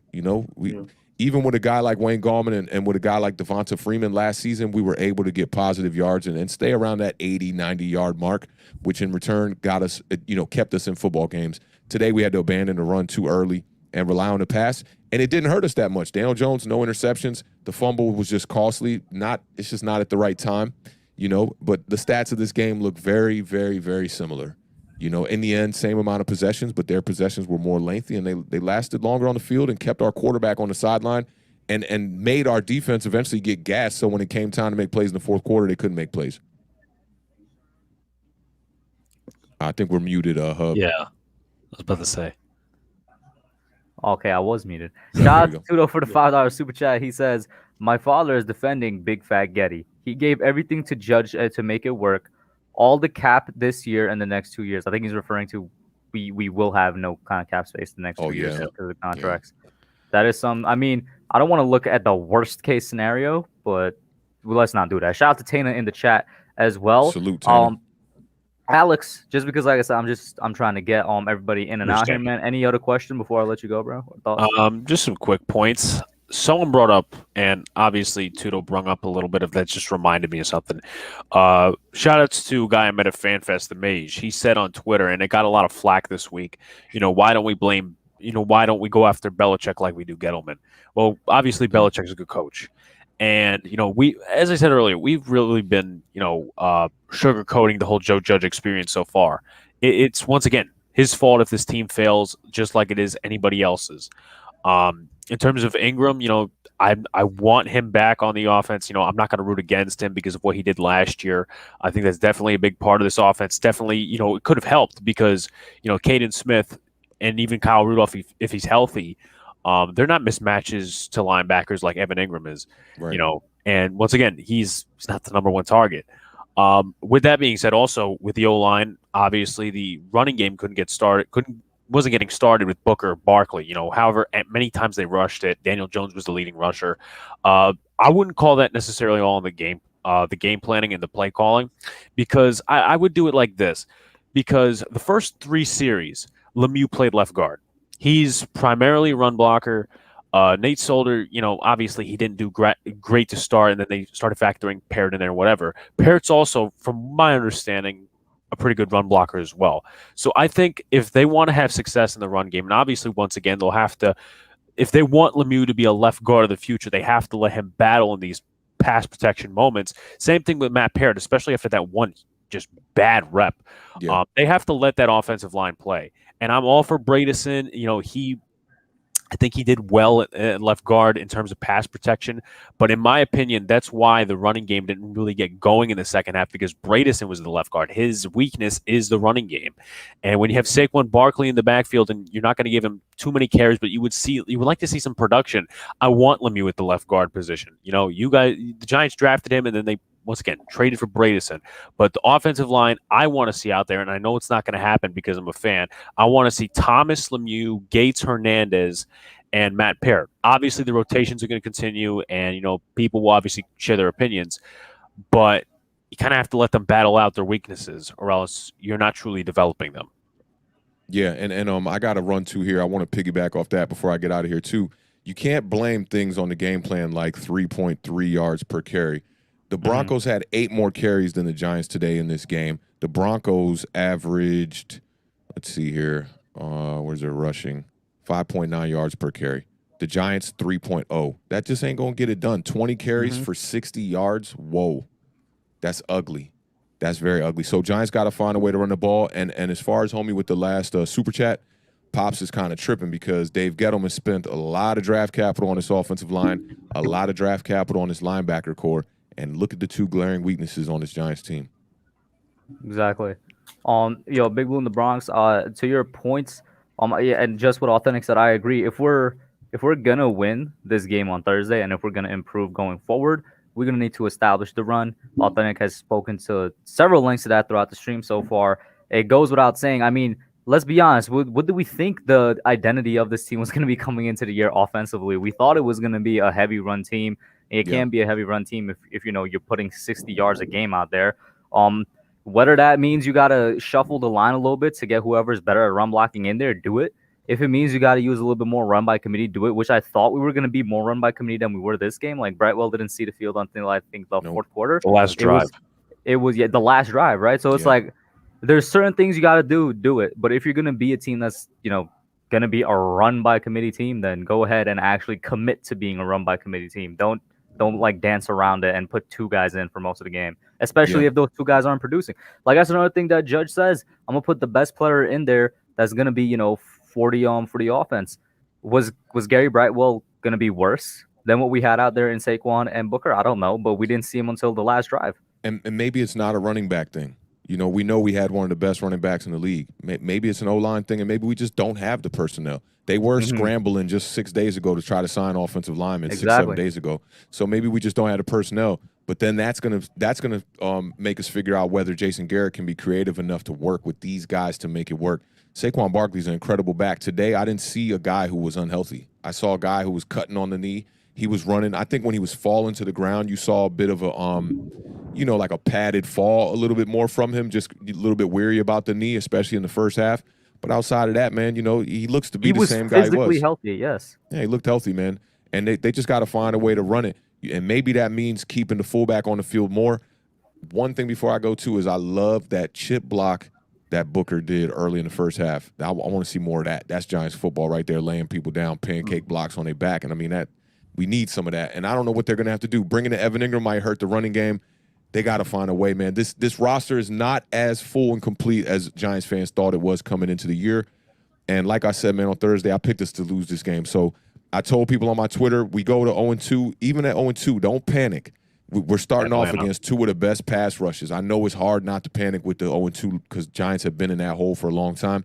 Don't forget that the Super Bowl era, and as far as like 0-2 teams not making the playoffs, I think you had like a 5% chance or something like that. We got another game on the schedule. So that kind of gives us a little bit more of a buffer to try to get things right when our schedule kind of flattens out and we play some of these teams that we're expecting the Giants to be able to handle. But these first 2 weeks are going to be tough. I'm hoping we get this win here on Thursday against Washington, man. And Hub, thank you for having me on the show just to kind of come and express some thoughts about this game. I know everybody's frustrated, man. Like, yo, let's go back to the drawing board. At least we got each other, man. We got the Giants community on YouTube. We can all chop it up. And yeah, you got a shoulder to lean on and cry on. You know what I'm saying? Exactly. So that's what it is, man. For sure, Authentic. Thank you for popping on. Happy going, guys. Go check them out. Go check out Authentic and the Beard, of course. Go check out the album and the music, Spotify, Apple Music, Tidal, everywhere. Go get it. Hey, appreciate you, man. Alex, since bros. Since Alex, since you're gonna be on here, we only got one more caller. You good with just staying on for the last caller? Yeah, sure. DJ, what's up, man? It's been a while. How you doing, bro? What up, bro? What's good? What's good, guys? What's going on? Yeah, so about the game. All right. To me, man, today's game was about defensively. You know what I'm saying? A defense that I did not think that it was gonna be that bad today, at all. At one point, at all. Was horrible today. Bad. They looked atrocious today. Stuff like that. I will also say, Jones did all right today. He was okay. He fumbled at one play, which got me pissed the hell off. Today.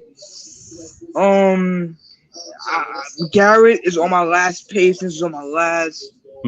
I'm like here with him, right here with him. He just not it. Jason Garrett is not it. Saquon, I'm gonna give him a little bit time because I understand he came back from an injury, so I'm gonna give him a little bit time to get his feet back together, stuff like that. Get back to bully Saquon. I think that it's gonna be some time. Started the Shep, he played good today. Defense was terrible today. Patrick Graham had a bad game today. Patrick Graham absolutely got outplayed by Pat Shermer. Who would have thought that? Who would have thought Pat Shermer would have been outplaying Patrick Graham? Nobody. Out-coaching him. Joe Judge. I actually saw the challenge play that y'all talking about when he threw the flag on the field. I didn't really know why at the moment, but now y'all were saying that. Then I was like, what the hell? And I didn't even know we lost a timeout. That was crazy.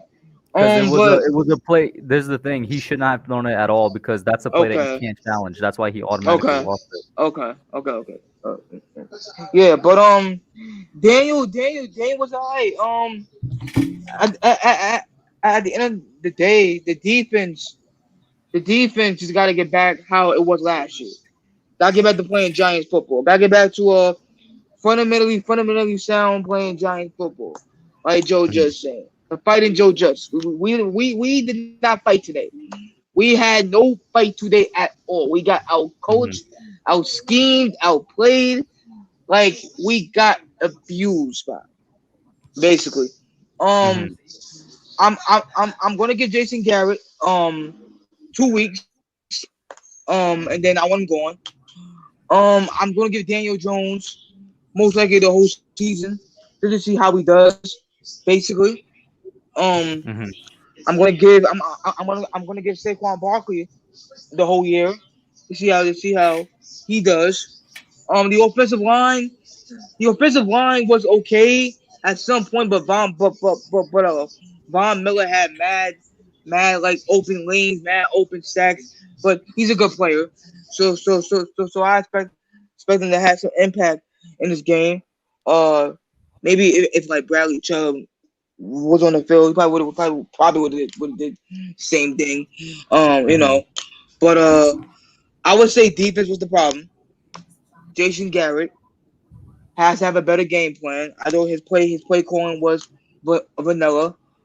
I think Daniel Jones his fumbling got to stop. That is to me off. I am going to give him probably the whole year to see what he does. But if we do have a bad record at the end of the year, I would want him going.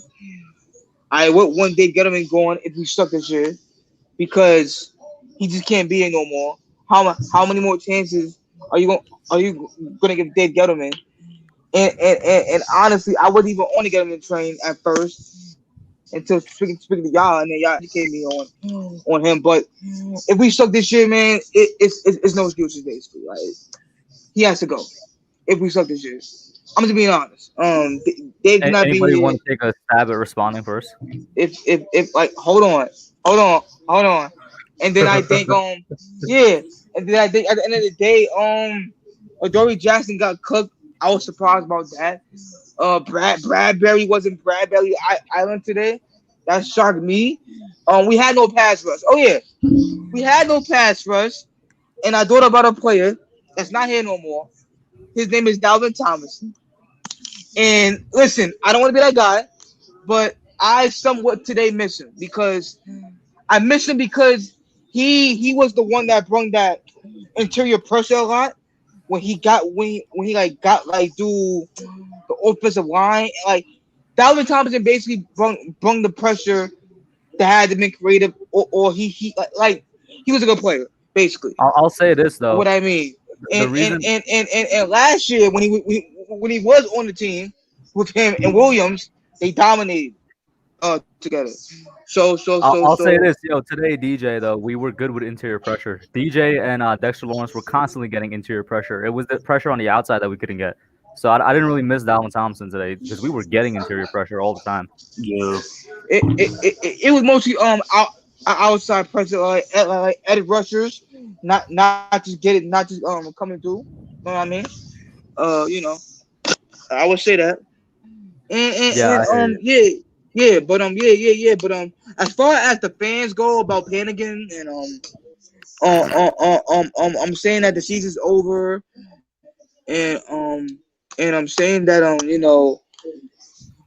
we're not gonna have a good year and whatever and stuff like that. I would say relax, but I'm gonna be real with y'all. If we lose on Thursday, I'm not trying to be negative, but if we lose on Thursday to Taylor Heineke, it's not gonna be a good time, bro.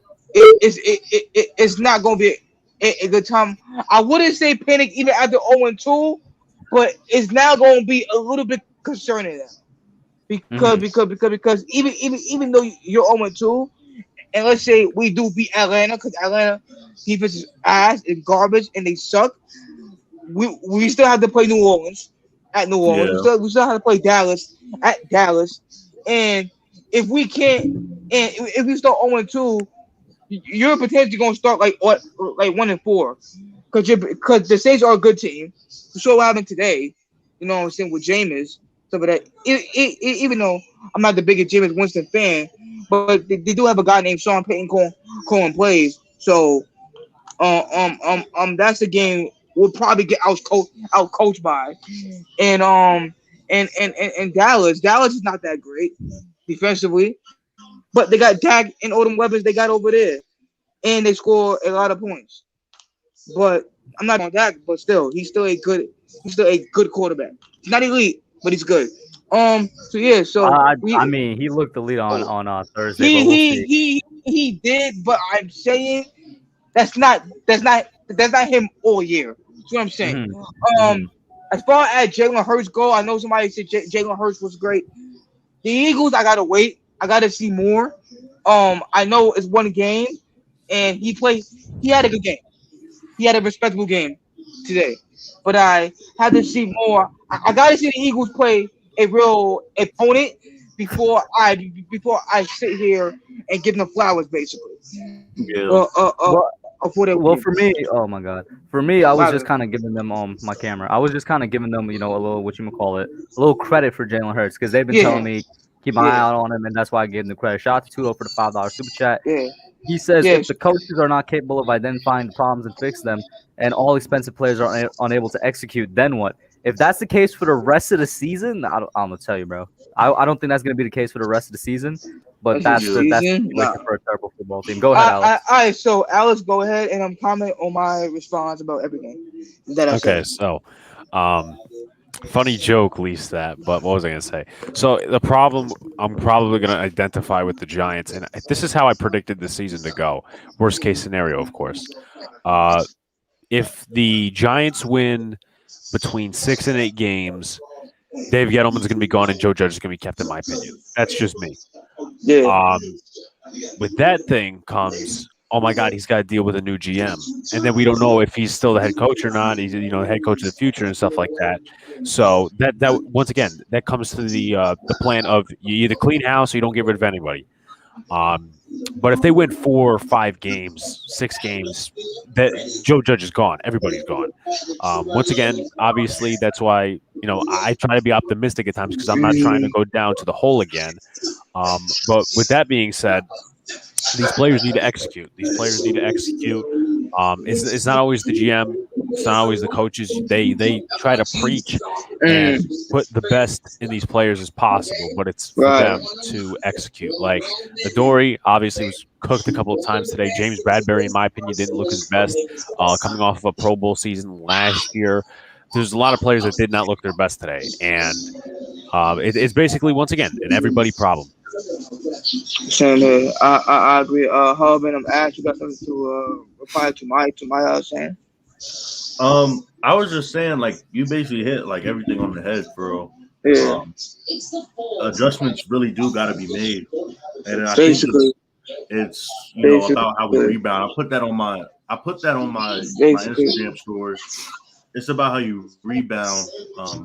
Sterling Shepard posted something about that. He was like, "See y'all Thursday." So hopefully they address like everything they need to address in the locker room, and hopefully we get a win on Thursday because that's my yeah. Hopefully, man, and hopefully the offensive line could still block because even though Von Miller did his thing today, man, like it's gonna be hard blocking obviously Chase Young, Montez Sweat and all them, but I just hope they have a good game plan of blocking them, making sure that they don't get the Daniel Jones stuff like that. I would say I pray to God Garrett has a better game plan because it's annoying me. The defense will be better. Will be better on Thursday. I will agree with that. With Ash, I do think the defense will be much better Thursday. Because I just don't think that they will be this bad all year. I don't believe that. I believe this defense is elite, and I believe that Judge and Graham will fix the problems that we had today. 2-3 days from now, it will be a better prepared team. As far as the running game goes, man, it's up to Garrett. It's up to Garrett. It's up to the offensive line to open up holes for Saquon Barkley. I'm patient with him. I'm not gonna. I know some Giant fans are saying that we gotta trade Saquon Barkley. We gotta get rid of Saquon Barkley. I'm not on that yet. I gotta be patient with him because he just came back from an injury. Okay, he needs to get his feet back, his conditioning back, basically. So I would say that.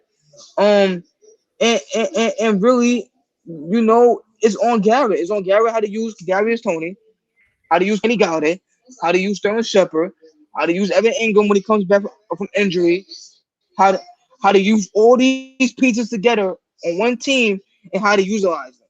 At the end of the day, if we can't run the ball and we can't be effective offense, we are not winning a lot of games this year. I'm just be honest because you cannot tell your DJ. defense. I'm sorry, what happened? Go ahead. No, I was gonna say I agree with you, but I just gotta end the stream soon. Oh, word copy, bro. I Yeah. understand that. Appreciate it. All But- right, we good.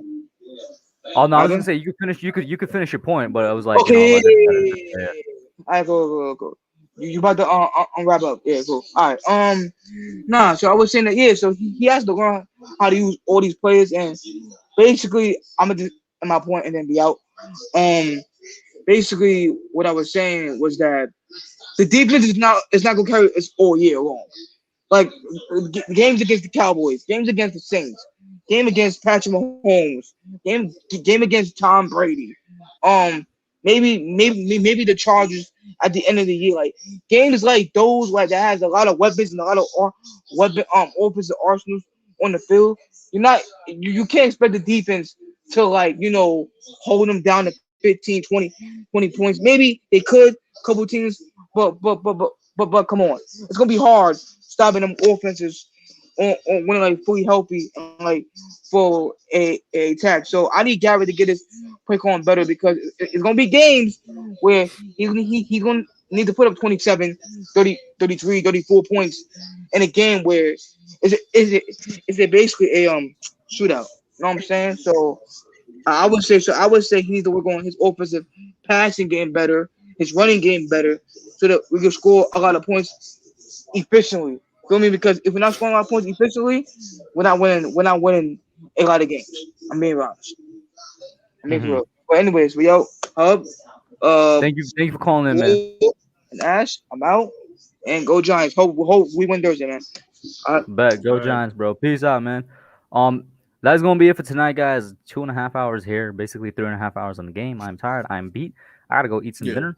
Make a few calls. Thank you everybody in the chat for tuning in. Shout out to Ash and Big Blue and the Bronx for being here, man. That's it for now. We out. Peace.